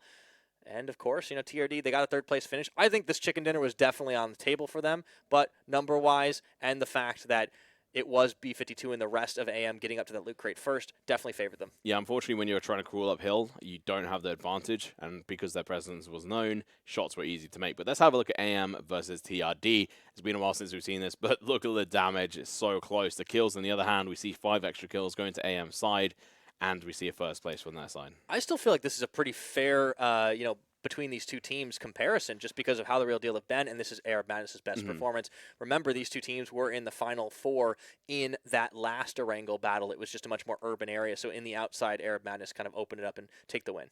Yeah, and I mean, to be honest, TRD and AM have had a long-standing sort of fighting and sort of you could say rivalry, maybe? Rivalry, yeah, that's the word I was looking for. Quiet definitely wasn't this time around. Look at that, 3 kills and 425 damage.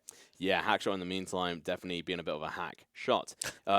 Being able to land a decent amount of damage, but not able to land that last blow there. No. 368 damage is nothing to laugh at, but not so good. Meanwhile, Molotov burning away the kills here. Again, 3 kills in total, but only doing 200 damage. Meanwhile, Kevin actually showing up this time. Kevin had a great round, man. Yeah. Kevin had a fantastic round. He was actually putting a lot of damage on the board, got a lot of knocks in addition to cleaning up kills. I think he was kind of like that cleanup man at the end of the day. Then you look at Zero, who only had the 1 kill, but 400 damage to himself, and then Butcher was the big man on the AM side because he was the one in the grass, cover firing, and managing to find those final shots. Yeah, and it was really impressive coming out there at the end. I'm a little bit disappointed by Zero not being able to do as much damage or kills, but nonetheless, not so bad. Hixu, my hero of the day for TRD, in my opinion. He's been most consistent. He saved them a couple of times in the first game and also another game. 100% agree with you, but on the same token, I want to give some huge credit to B52 because even in the games, AM have not looked all that great. He's definitely stepped up, and look at the headshot counter. We usually don't see it go above 1 or 2. That man had 3 in that game, so he is absolutely a fantastic shot on the AM side. I mean, we talk about fantastic shots. We actually saw him do probably one of the best sniper shots we have ever seen in the last Erangel game. The first Erangel game of today, where he shot through a tiny window, and it wasn't that he was just holding it. He literally stood up, took aim, shot, bam, right into the back of the head. Honestly, those are so highlight-worthy because we so rarely see them. Yeah, I think we've had maybe 2 over the course of this whole tournament. Yeah. And of course, you know, you want to see more of that stuff. You want to check out how the teams got where they were. Don't forget to visit our website at clubopen.pubgmobile.com for up-to-date standings and, of course, all of our teams around the world. You can find out all that info as well. Yeah, I mean, definitely go check it out, especially with what's going on. I'm really excited to see how the score is going on. We're going to have a look afterwards. I can only imagine S&T are going to hold their position at the top. TRD are going to be very close. But meanwhile, we've had a lot of highlights, like B52 shot. And if you want to check them out, we do upload them Every day, absolutely. Over at youtube.com/PUBGMobile Esports. You can find all of that information there on the screen below. And don't forget to smash that subscription button and Ding dong that notification bell. so you don't have to miss a single minute of the PUBG Mobile action. Now, this has been fantastic. Day 2 is all wrapped up, and we will put a bow on it right here. So join us again tomorrow at 8 p.m. Central European Summertime as more of the MEA region continues in the PUBG Mobile Club Open. We will see you then.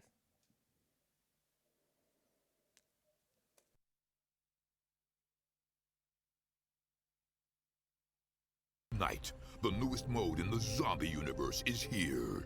This time, the rules are different. No more parachuting. Players will be placed at random locations on the map when the match begins, and there is no single winner. Players must work with their teammates to spend one long night in the match and stay alive until the sun comes up.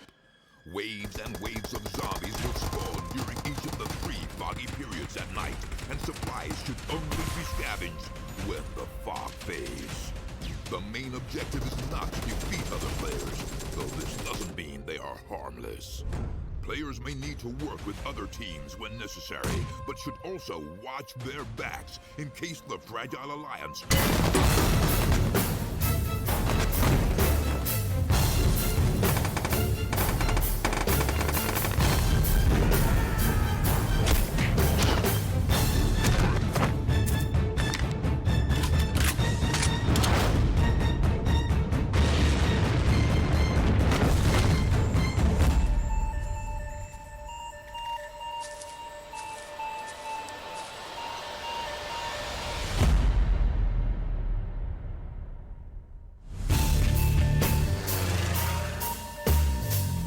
Play PUBG Mobile for free.